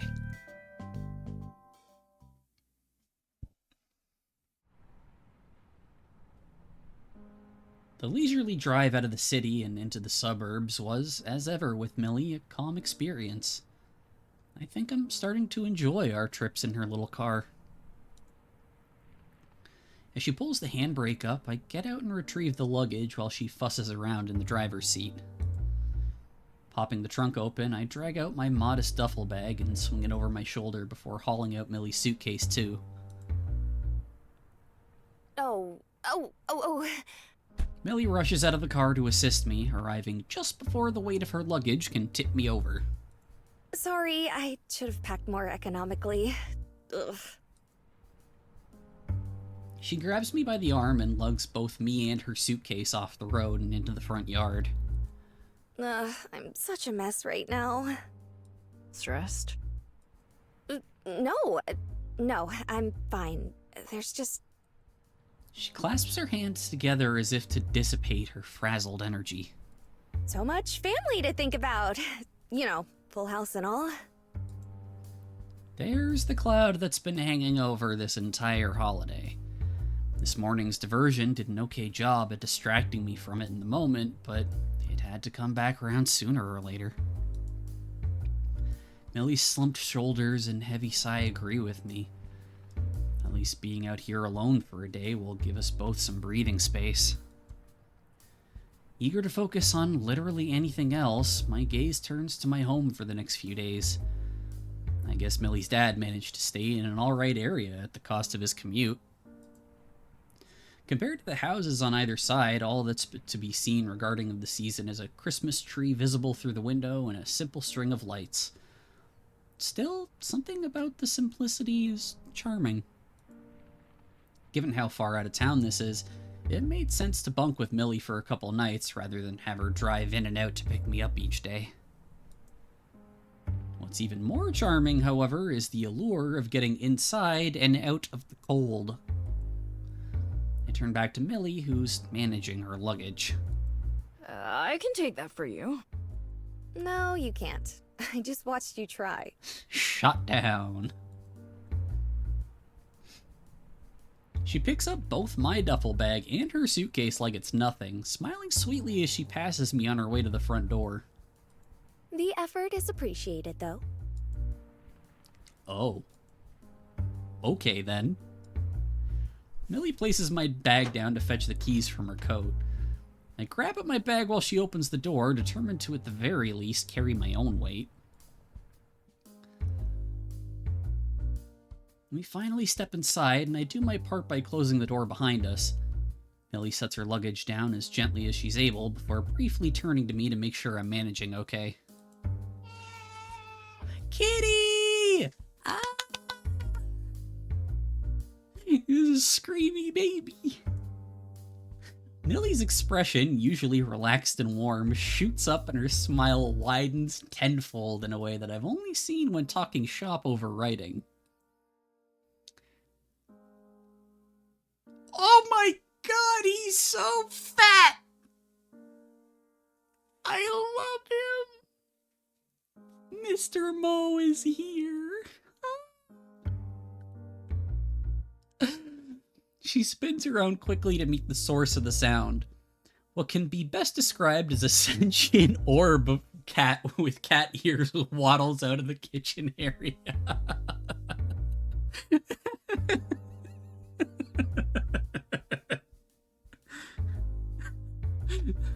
I love him so much.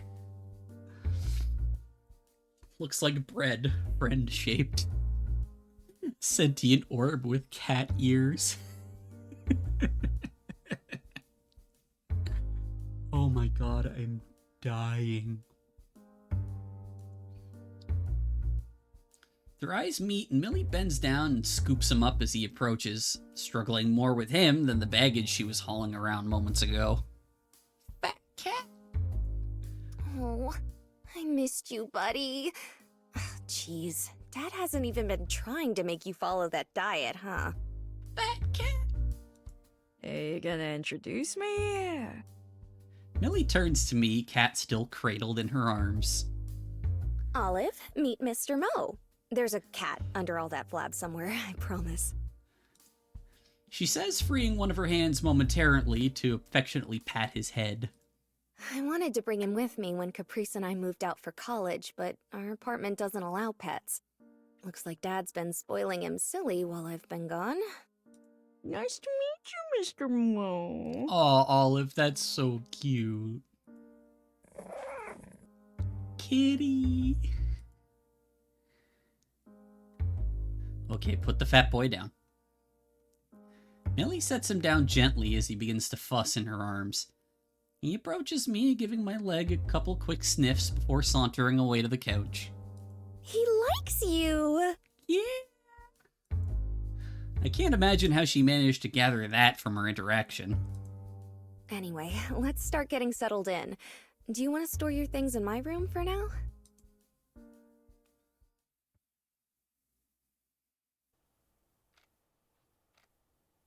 My eyes move around as I gingerly finish a quick lunch of sandwiches in the living room, Millie returning after depositing her finished glass and plate in the kitchen. The noise of the radio, occasionally more static than voice, drones on with the weather report for the day. While the usual bits and pieces collected during a life sit here and there, the place is generally a lot cleaner than I'd expected. From what Haley told me, I would have figured the place to be decked out with festive cheer and lights.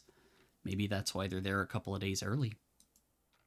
Instead, it looks a lot more like what my mom and I would put up. The little tree in the corner, a small reminder of the season without much fanfare. Millie herself looks a bit disappointed. Sorry, there's not much decoration. We're usually more on top of things. I don't mind either way. I think it's cozy. I guess that's a word for it. She shrugs and puts a few presents under the tree, stacking them neatly together. When she stands, she looks out the front window with a smile. The weather looks like it'll be good today. You want to explore outside a bit? Dad told me to give you the grand tour, remember? Grab your coat. Sounds like a plan.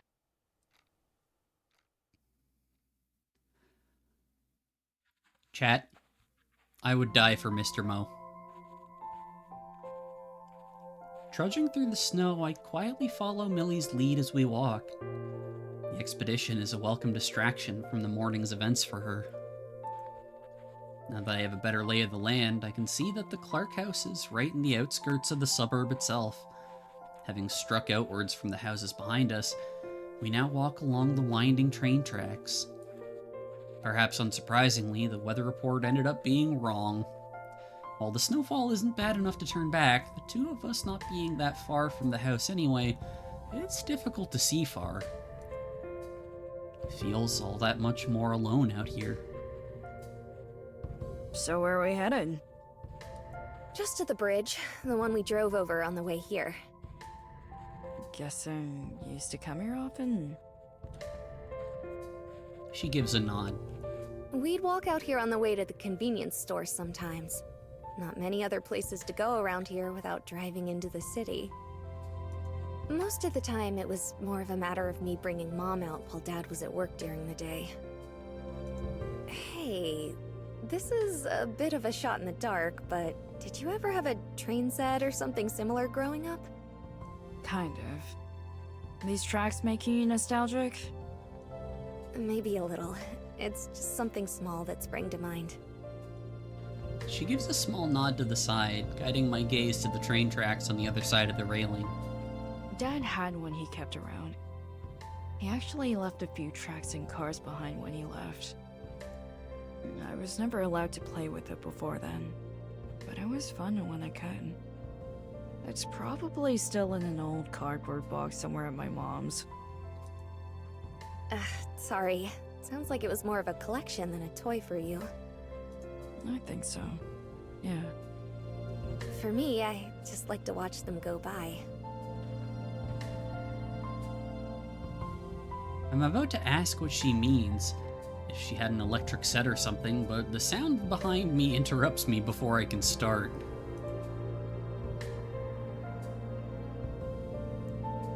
A pair of bright yellow lights shine through the falling snow, a foghorn reverberating through the air as the freight train approaches, looming through the white fog ahead.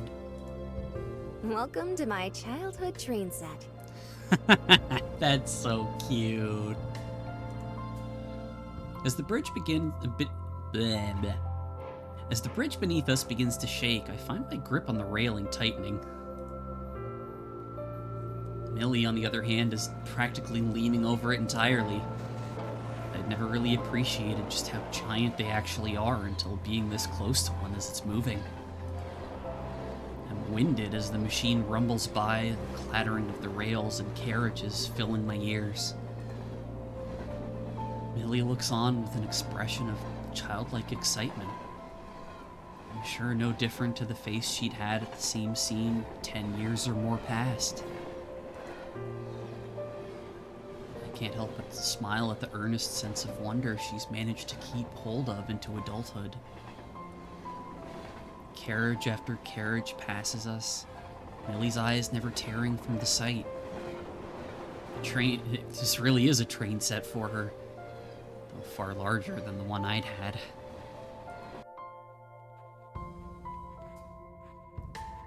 After what must be quite a few minutes, it finally passes, leaving the two of us to watch the last of its cargo-laden stock disappear into the snowfall as we transition to the other side of the bridge. The deafening racket slowly fades into the snowy distance, leaving a pleasant silence. That was cool. Wasn't it? You don't get to see stuff like that up close in the city, do you? She's practically buoyant, raising herself up and down on the balls of her feet as she's filled with renewed energy.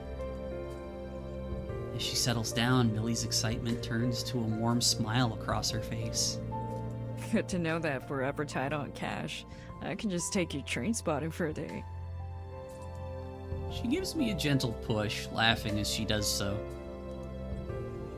Her smile doesn't go away, but it definitely softens not long after. I don't think Mom quite understood it. She always humored me when I dragged her out here, though. Her face grows distant, an odd look of nostalgia and sadness crossing her expression. You must miss her a lot, huh? Yeah, I do. I've never asked before. All this time, every time she's brought up her mom has been in passing. An anecdote, a fond memory, a small touch. Even if she's passed on, almost every aspect of Millie's life has been touched by her in some way. Millie treasures every moment she shared with her mom, that much is clear. I almost feel guilty not asking sooner, seeing her eyes light up with love at the opportunity to share more about her.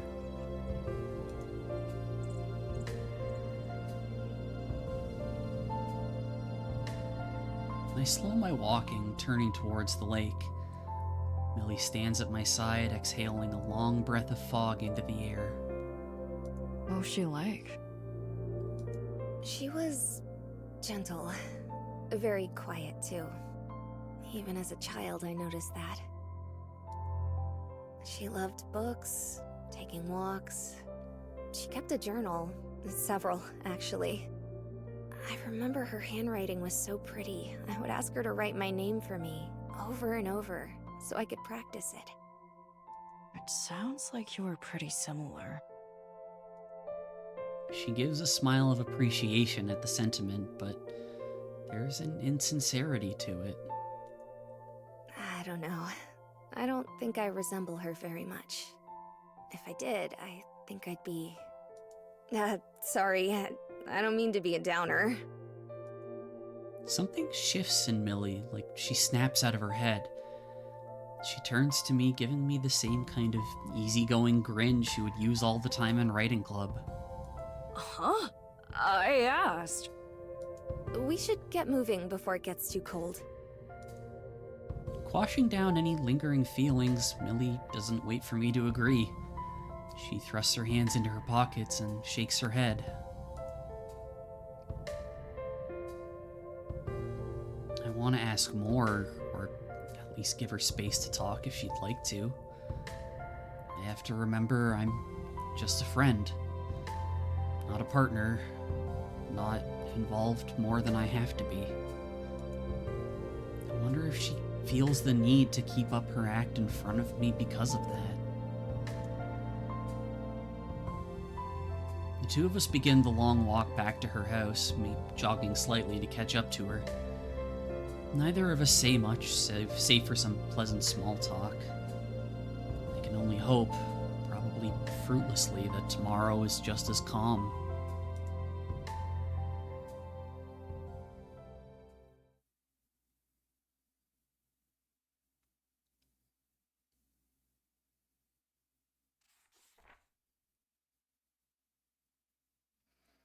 Last night gave a surprisingly good sleep, all things considered. The house is quite peaceful, a far cry from the ambient noises of sleeping in an apartment building. Aside from leaving me with stiff shoulders, the couch was comfortable enough for me to rest, too.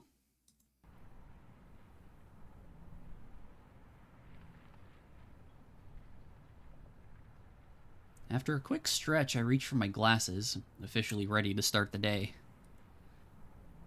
So, now what? Looking for ways to occupy my idle hands, I reach for the blanket I was using last night and start folding it away. I'll need it again tonight, I'm sure, but I'm sure the living room will be seeing a lot of use, and it wouldn't do for the couch to be such a mess. As I'm wrapping up my cleaning, the kitchen behind me starts showing signs of life, with the sounds of an early sizzle finding its way to my ears. By her own admission, Millie isn't much of a cook, which narrows down the options pretty significantly. Yeah, it's totally Mr. Mo. I stand up and add the mountain of pillows Mike provided me atop the now folded blanket. Before turning towards the kitchen, I take a few steps over to the entertainment center to steal a glance at my phone charging away. It's not even 6:30 yet, and who knows how long he'd been out here before I woke up. I thought I was a morning person, but not to that extent. Definitely not on a holiday. That minor curiosity sated, I make my way towards the entranceway of the kitchen. As predicted, he's hunched over a pan, not doing much of anything other than observing it right now. It's early enough into the process where whatever he's working on isn't giving off a strong enough aroma to clue me in on what breakfast is going to be yet. Morning. He turns his head, looking as if he'd just seen a ghost, before returning to his typical hard-to-read self. Oh, morning. Didn't wake you, did I? Nah, this is about the standard for me. So, where should I put all this for now? Just put the pile by the stairs. I'll put things away later. Breakfast should be done in 40 minutes or so, give or take. Probably give. Will do. Should I wake Millie up? If you're looking for a Christmas Day breakup, maybe. She'll make her way down eventually, don't worry. Him turning back to his pan is enough of a signal that our brief conversation is over. After plopping the bedding off by the stairs as instructed, all I can think to do is return to the couch while I wait for something to eventually pull up my attention as the world starts to wake. And wake it does. Just a few minutes after the house starts smelling of pancake batter, the sound of a door opening can be heard faintly from upstairs.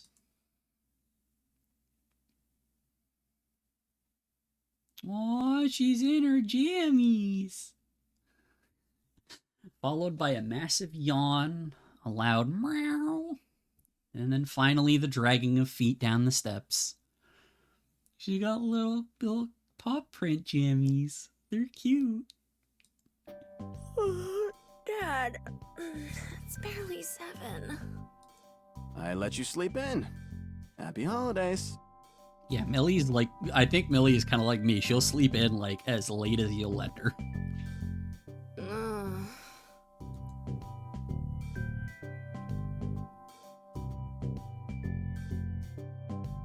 Yeah, Mr. Mo.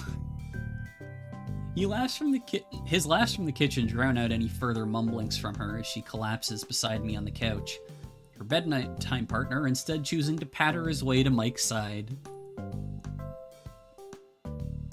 Aw, morning, Mo. He's still dieting. Don't you dare. Fat cat. She doesn't get a response, and she doesn't push it further, likely knowing it's a fruitless endeavor. Sleep well. It was going great until a few minutes ago. Another yawn punctuated by her rubbing some sleep from her eyes. I want to feel sympathetic for her, but it's hard not to smile. How about you? I can't imagine it was too comfortable. It could have been worse. Honestly, it might have even been an upgrade. I think that says more about your bed than it does the couch. Probably. No, Mr. Mo. I'm gonna be distracted every time he shows up on screen. We share a brief smile before being interrupted by the clattering of plates. Mike emerges from behind us, plates piled high with pancakes on a tray in one hand, a couple of cups of coffee in the other, Mr. Mo close behind. Even working in a diner myself for so long, I'd be terrified of carrying around anything even remotely similar, the potential of a mess being almost catastrophic.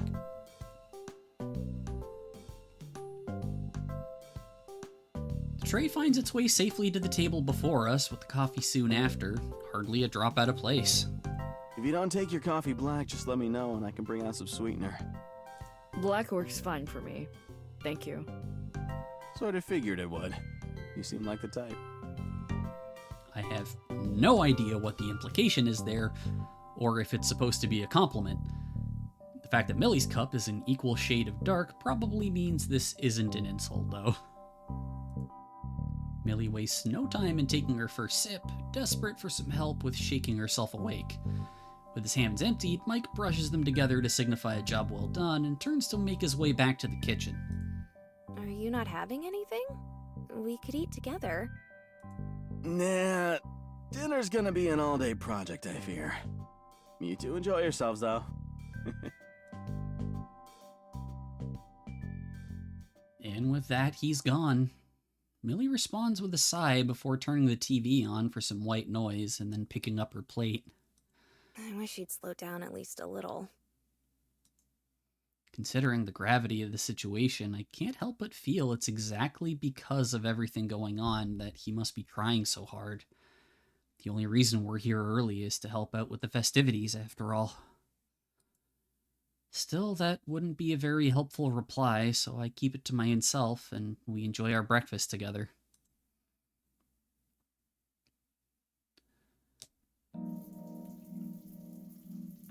The morning passes by quickly.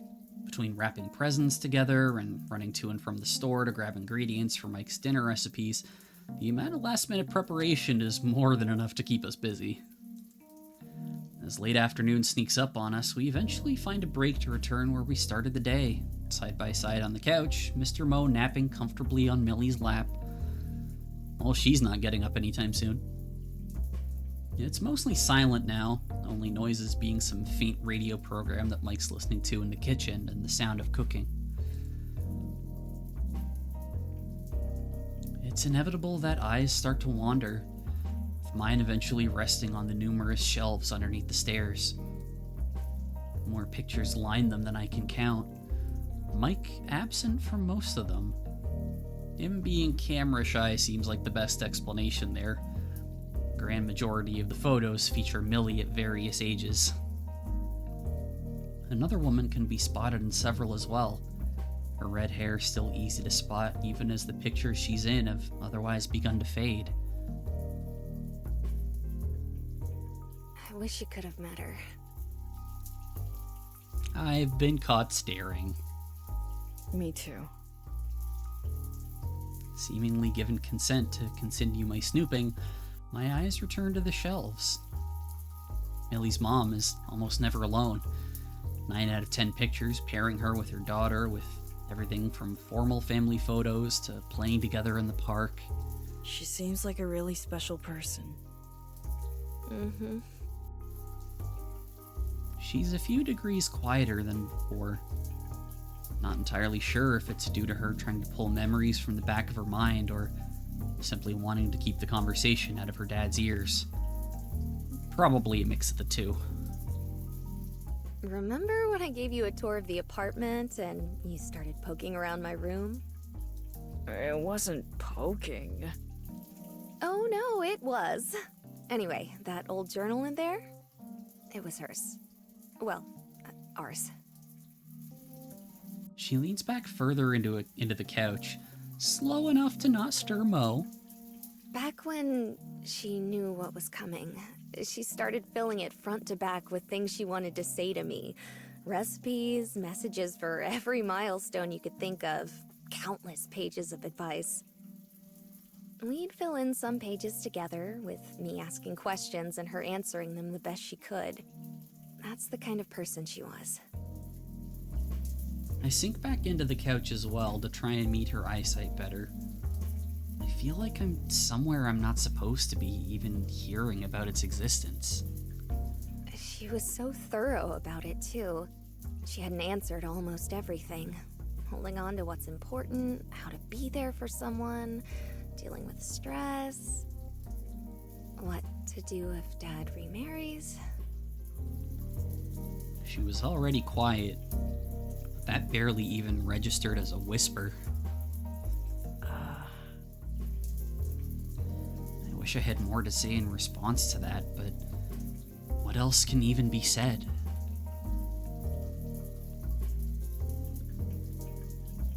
Mr. Mo.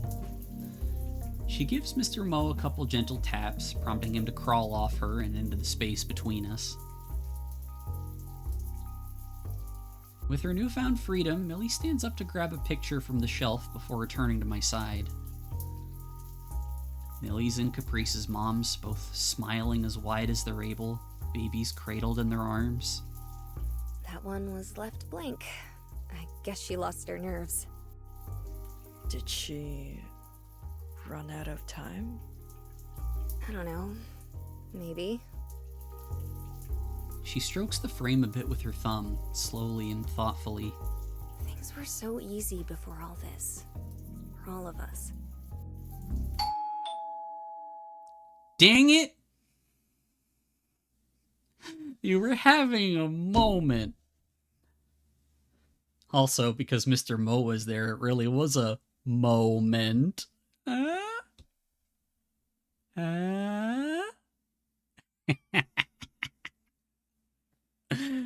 Oh, I'm terrible. Our heart-to-heart is cut short by the echo of the doorbell throughout the house. Millie jumps up in a panic, placing the photo haphazardly on the table before making a beeline for the stairs. Hey, wait! I'm sorry, I'm not ready yet. Cover for me. And she's gone. Mike makes his way out of the kitchen for the first time since this morning to greet me, gazing briefly up the stairs before turning to the door.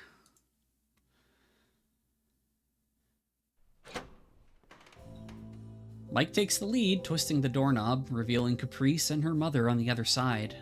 Hey! Hi. Not as warm as I'd expect two lovebirds to be. I guess walking on eggshells about the entire thing is sort of inevitable, given the circumstances. Olive! Long time no see! Spotting me from behind Mike's back, Caprice worms her way past him to greet me properly. Come in. Caprice doesn't need an invitation. Hey, you're looking well. She readjusts her hat with a grin in place of a proper response. Still, it's enough to get the picture. With that out of the way, she makes her way to the Christmas tree, setting down a couple of gifts under the tree with an amount of care and restraint I would never have thought her capable of. Nice to see you again. I was really excited when I heard you'd be coming over. The sound of a door closing follows right after the voice pulls my attention away from Caprice and towards her parent. It's good to see you too, Miss Shifton.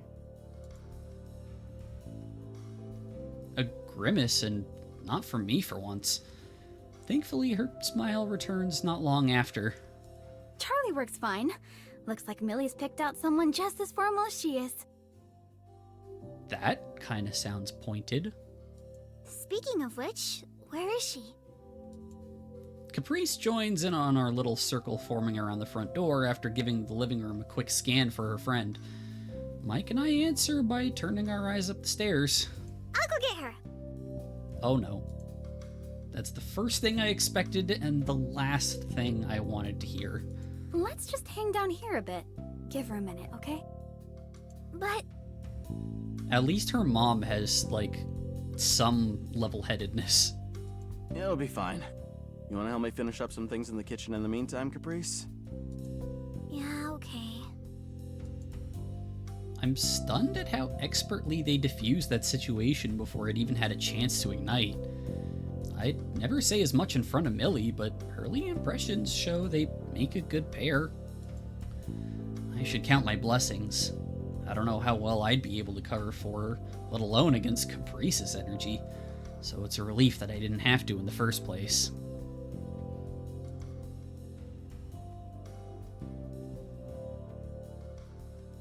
As Mike and Caprice disappear into the kitchen, Charlie heads the opposite way, propping herself up on the backside of the couch, beckoning me to follow. You sleep okay? Mike's not making you take the couch, is he? Yeah, but it was fine. I just told Millie this morning it was a better sleep than my actual bed. Well, for sure. You and Millie will be okay. I don't hear from her much these days. A hint of sadness at the tail end of that, but only a hint. Just enough to make me feel bad for lying about us. Couldn't be better. Well, there's some stressful stuff going on, I guess, but you know what I mean. I do, yeah. After a small sigh, the smile on her face grows. That's a relief to hear. She's been going through a lot, so I was thrilled when I heard she found someone. That's not quite the response I expected from the person at the root of most of Millie's stresses. My mind thinks back to the picture of her alongside Millie's mom, and my eyes follow. Charlie takes notice, turning her head back to the photo on the table.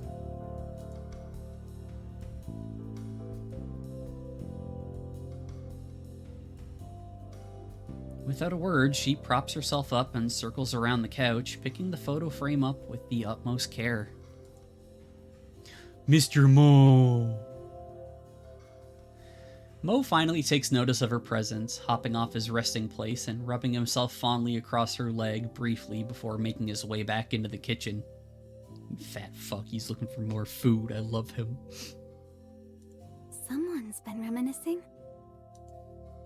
Her smile takes on a new meaning, the sorrow in her eyes telling the true story.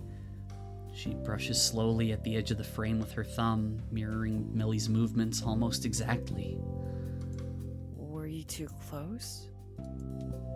I immediately regret asking. I'm not even sure what I'd do with the answer. Nevertheless, she's all too eager to reply. Adelaide was my best friend. I think about her every day. I hope Millie knows we at least have that much we can still share together. I'm sorry. Nothing to be sorry for. Well, if nothing else, I at least have a name I can put to the face now.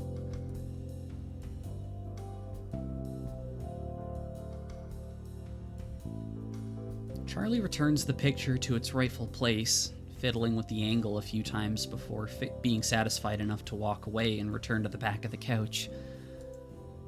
I still don't understand all the details.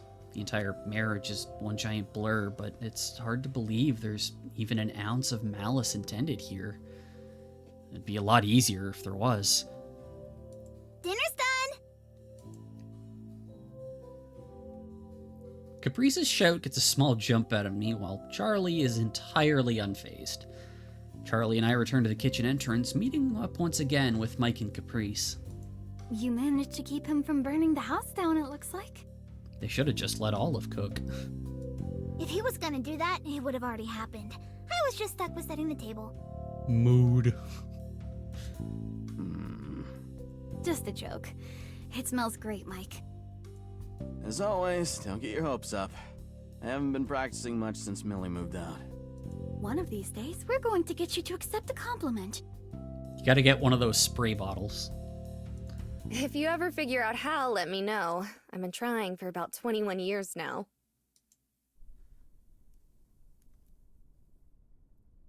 Yay, Millie! All four of us immediately shift our eyes up the staircase as Millie makes her descent. The gentle smile on her face is undoubtedly a result of her working up the nerves to come back down. It's good to see you. I was worried you were gonna miss the entire night. Oh, you know, just wanted to be fashionably late. Hard to pull off when you live here, though. Well, you managed it anyway. Millie laughs under her breath, and the tensions in the room immediately lighten.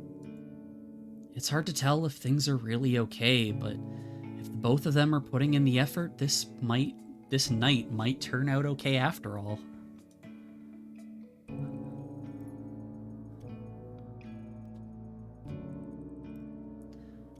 Dinner went as well as it could have. Kind words, catching up, the odd friendly ribbing here and there. There were also a lot of unsubtle pivots away from certain points of discussion as well. It's sweeping the conversation under the rug, but for the sake of the holiday, it was probably for the best. The rest of the evening has been taken up by unwrapping gifts. It's a modest pile, but that just allows more time to say thank yous after each one.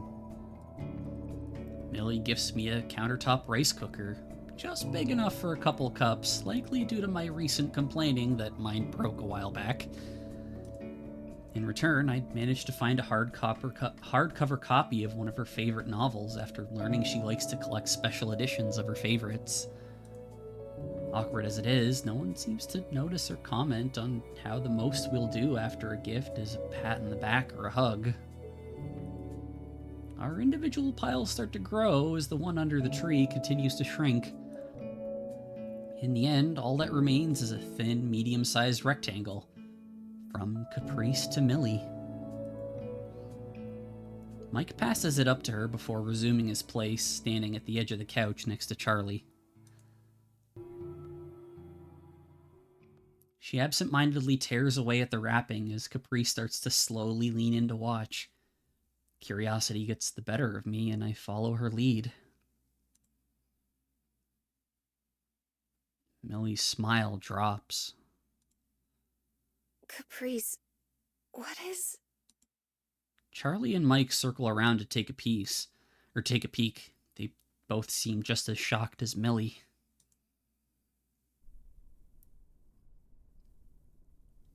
Oh, that's so sweet.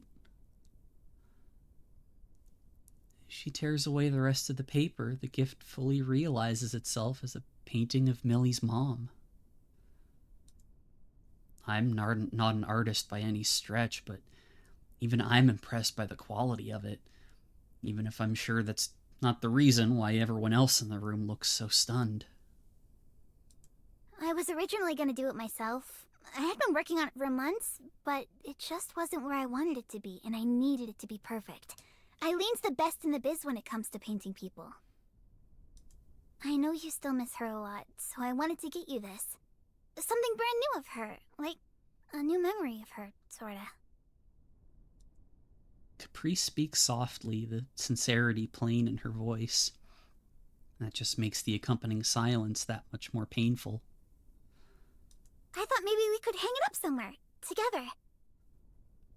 I don't want you to forget your mom either, Millie. I wanted to prove that. But maybe with this, we can move on too?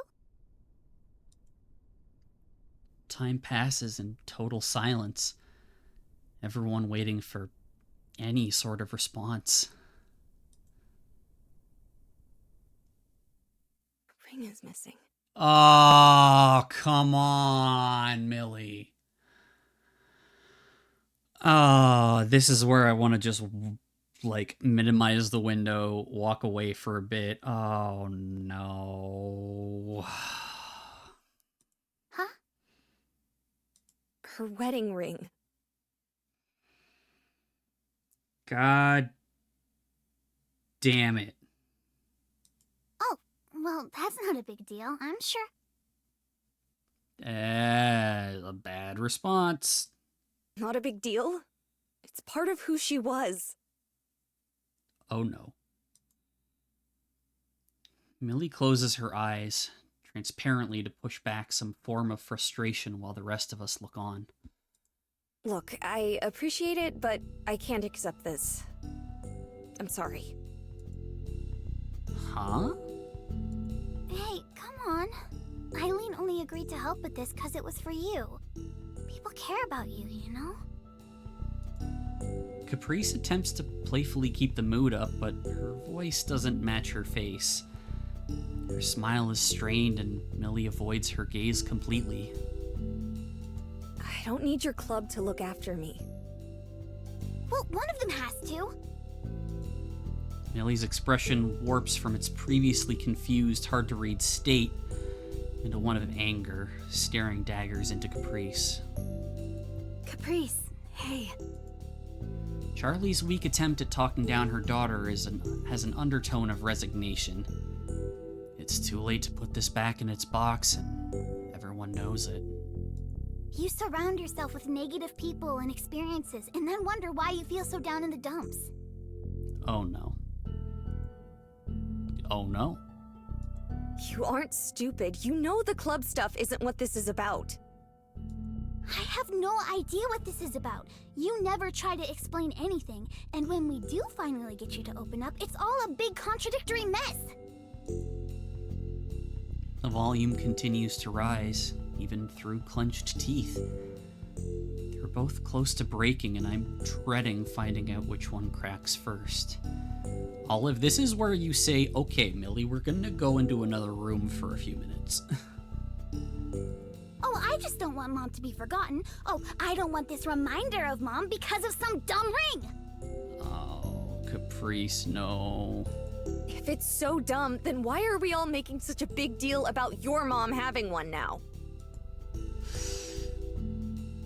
Caprice physically recoils back in anger, unsure of how to process that. Her mother keeps her eyes trained downwards, fidgeting with the band on her finger.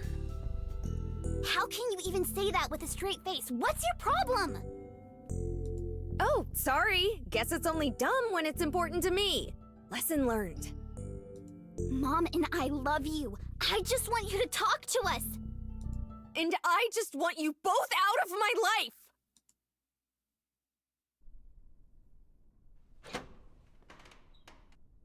Not waiting for rebuttal, Millie hastily grabs her coat from the coat rack at the door and opens it all in the span of a few seconds. I go to follow her on instinct before I stop dead in my tracks as she turns to face me. Stay here, Olive. I want... Please. My legs want to deny her more than anything, but my mind refuses to take another step.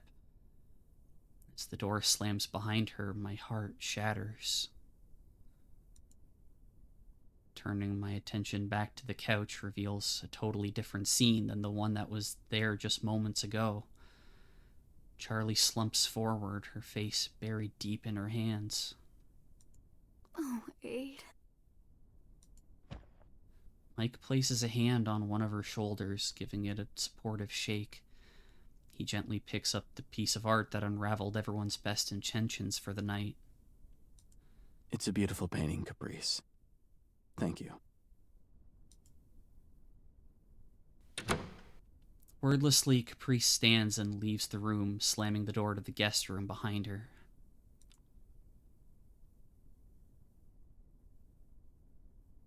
Incredibly out of my element and with nowhere else to go, I head to the kitchen and bury all my emotions in the waiting pile of dishes, pots, and pans.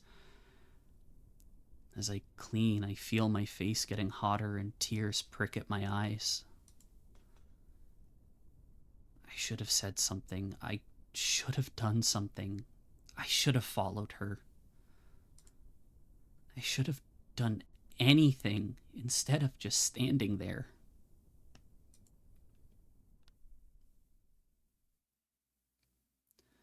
The night ends with Caprice and Charlie quietly leaving, Mike disappearing into his bedroom, and me falling asleep at the kitchen table waiting for Millie to return.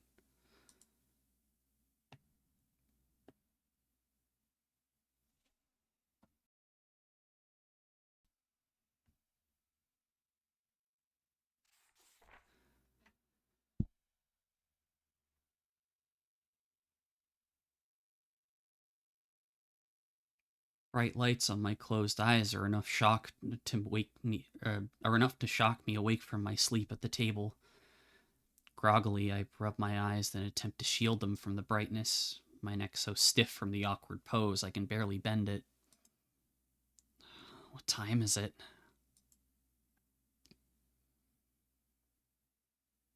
Mike, who seemed to have forgotten I was sleeping here, meets my gaze and immediately apologizes under his breath. He goes back to whatever he was doing. All good? It's getting late. His tone is enough to alert me. With a start, I stand up, glancing at the wall clock. It's nearly 2 a.m. She's not back yet? I was gonna go drive and see if I can find her. She left her phone here, so I can't call. I don't register anything else once I hear that. Already dressed and ready to go, I go over to the front door and take my coat off the hook. I'll go out and find her. He looks me in the eyes for a while, the concern he showed for Millie being directed at me as well. You think you know where she is? I have a pretty good idea, yeah. He pauses. Without further comment, he just nods, putting his keys back on the shelf. Stay safe. I will. He's a good dad.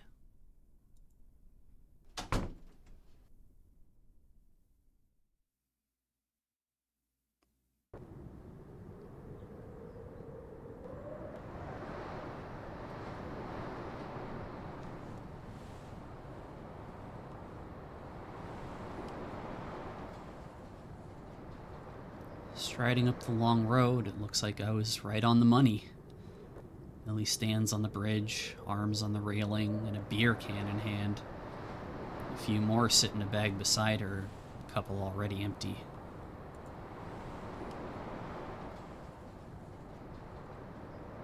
I make my way beside her and take a can for myself. There's a strange serenity to all this. As I sip the bitter beer, the moonlight's reflection almost seems to glow on the calm water surface. Aside from the rare passing car behind us, we're entirely alone out here. Mind if I join you? She gives a simple shrug. Millie looks completely burned out as she stares out over the slowly flowing river, barely having acknowledged my arrival. Her voice is quiet and husky when she speaks. Dad doesn't like me drinking around him, and I really needed to get out of there. She swirls the can around in her hand, almost empty. Alone? That was the whole point of all this. To me, it was. She barely gives me a glance. Jaded look that stops me right in my tracks from pushing more on the topic.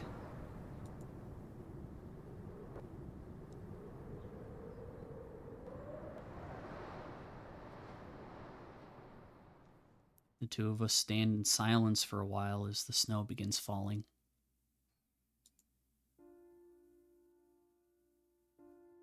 As much as I'd like to comfort Millie, I don't know how to open the conversation. We both know the problem, or rather the many problems that she has right now. Maybe just being around is enough. Both of us grew up with a single parent, but beyond that, our lives have gone in such different directions. Mine ended up so simple, pared back as much as it possibly could be. Just me and Mom eking out a living. Every day I come back to an empty apartment. The more time I spend with Millie, the more complex I see her life has become, to the point where it's overwhelmed her.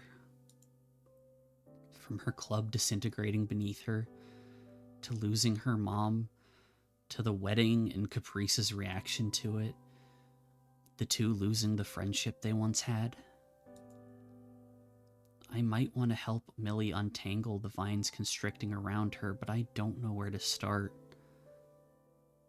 I'm not even sure if I can.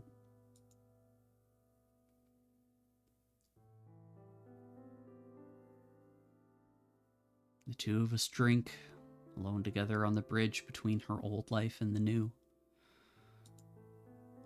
None of this is your fault. She gives a cynical snort. Talk to me, please. I can't do much, but I can listen at least. What do you want to hear, Olive? More riveting tales about my dead mom? How sorry I am for being a terrible daughter? Maybe you just want to know more about why that stupid club is crumbling beneath my feet. Or is this talk about how I wrapped you, the last person who gave me any sense of normalcy, into this big performative lie? She turns to me, her voice rising, drops of beer flying out of the can. I stand there and take it, even as she gets angrier and even as she begins to take it out on me.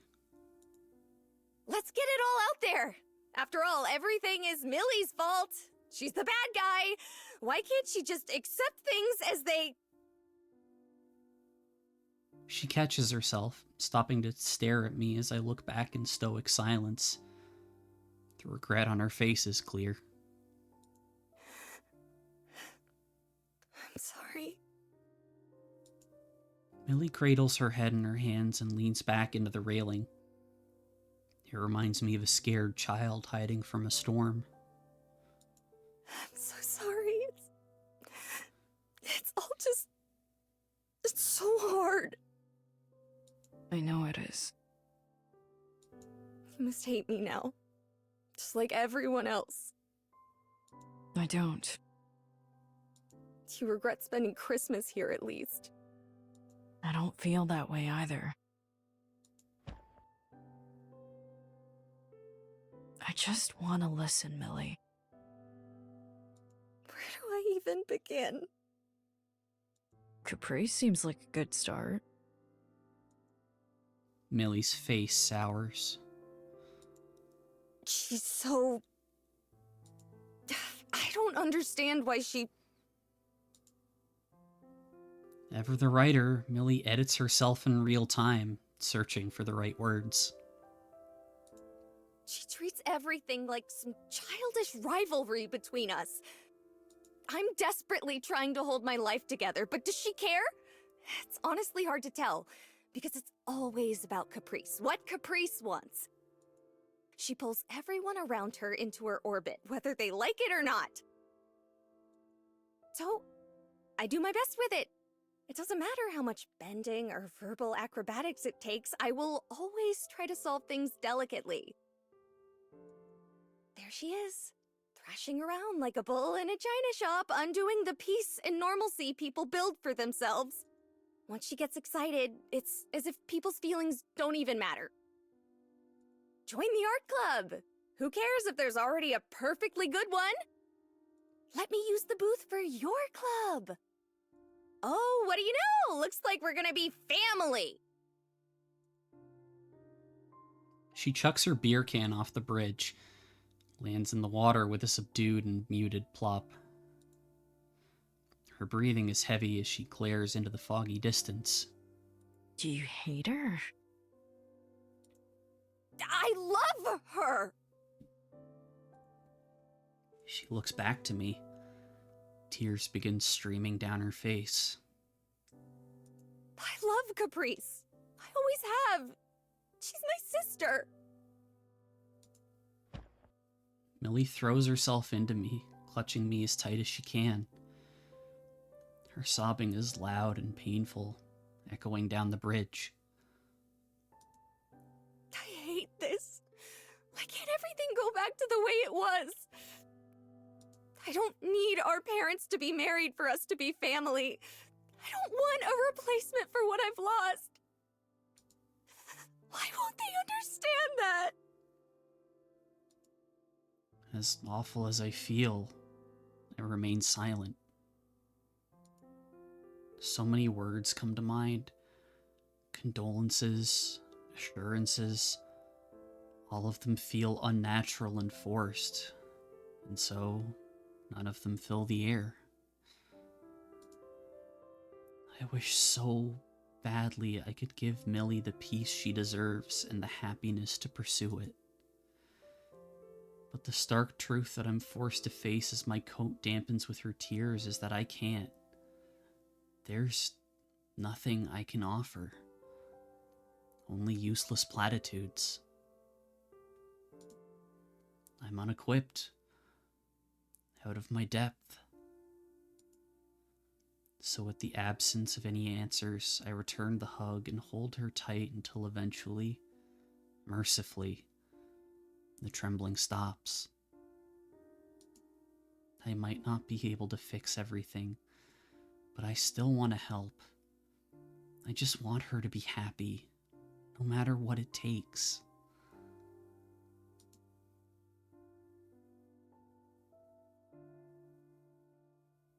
Hey, Millie? Let's head home early tomorrow. She shakes her head, still wrapped in my arms. I don't feel like I have a home to go to anymore. You can stay with me if you want. For as long as you need.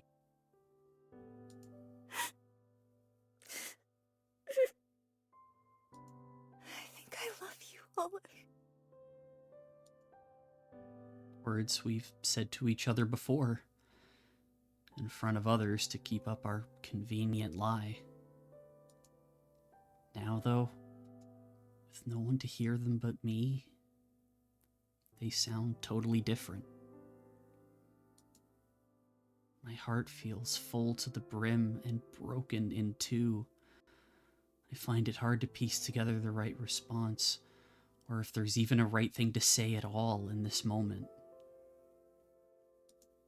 Eventually, however, 6 words come to me. I think I love you too.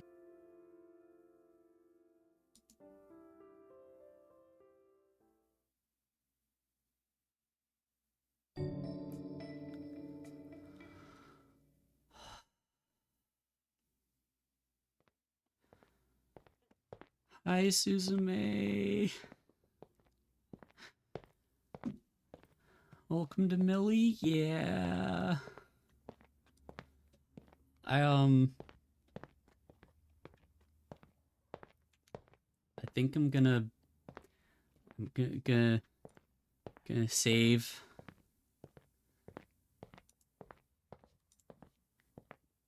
Oh, the scene's called Meow. Oh man. This is a good time to stop. I want to keep going. I want to keep going. But if I keep going, I know I'm not going to stop until we finish.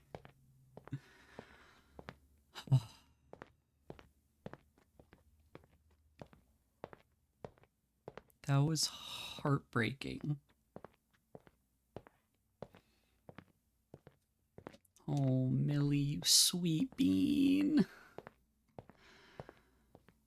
Okay. Well, we're gonna... That's what happened to me when I read Twofold the first time. Yeah, except you probably didn't have a dumb schedule that you set up on yourself, forcing yourself to wait a week between acts. Because that's what I have to do. You just kept going?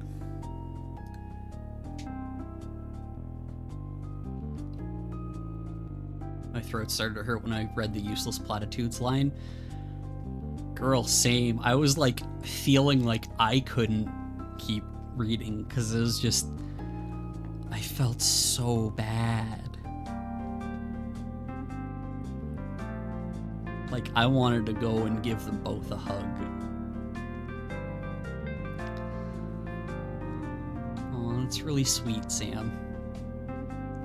Yeah, Olive is good bean.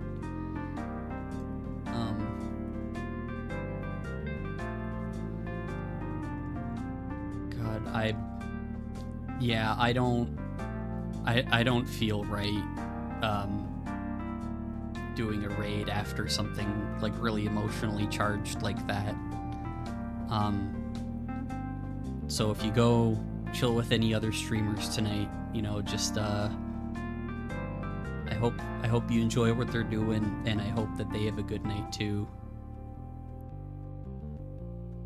It's raspier and I was crying too. Ah.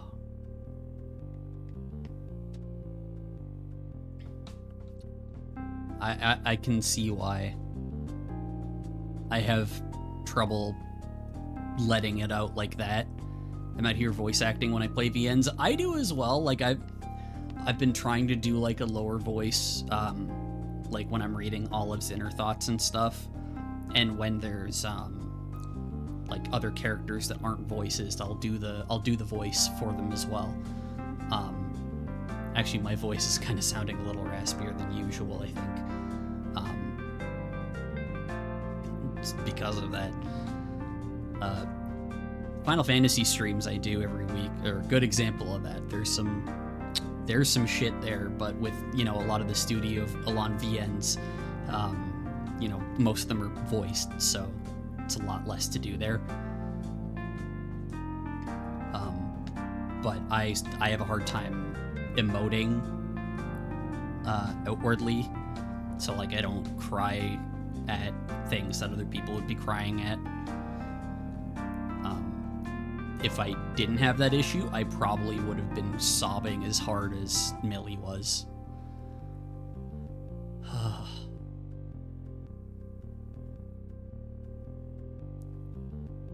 The hard parts in 14 are already voice acted. I wouldn't say there's been any like really hard parts yet that like I wouldn't be able to do, I don't think. I just need to keep voice training so that I can, you know, not sound like a dude all the time. But yeah, thank you everyone for coming out. Go hug the people you care about, whether it's, you know, your family, your parents and siblings, a partner, or even just your close friends. You know, remind them that you care about them.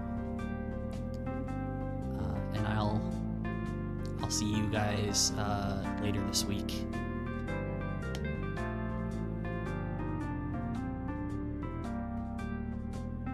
Oh, the Cosette scene in Please Be Happy. Oh my god, that killed me. Yeah, girl, I get it. But yeah, I'll see y'all on Friday. I think I'm doing something silly with the V Chronicle gang. And then Saturday is Final Fantasy with Tag. But I'll be thinking about this for the entire next week. Have a contemplative night? Oh, am I gonna? Catch you later, everybody.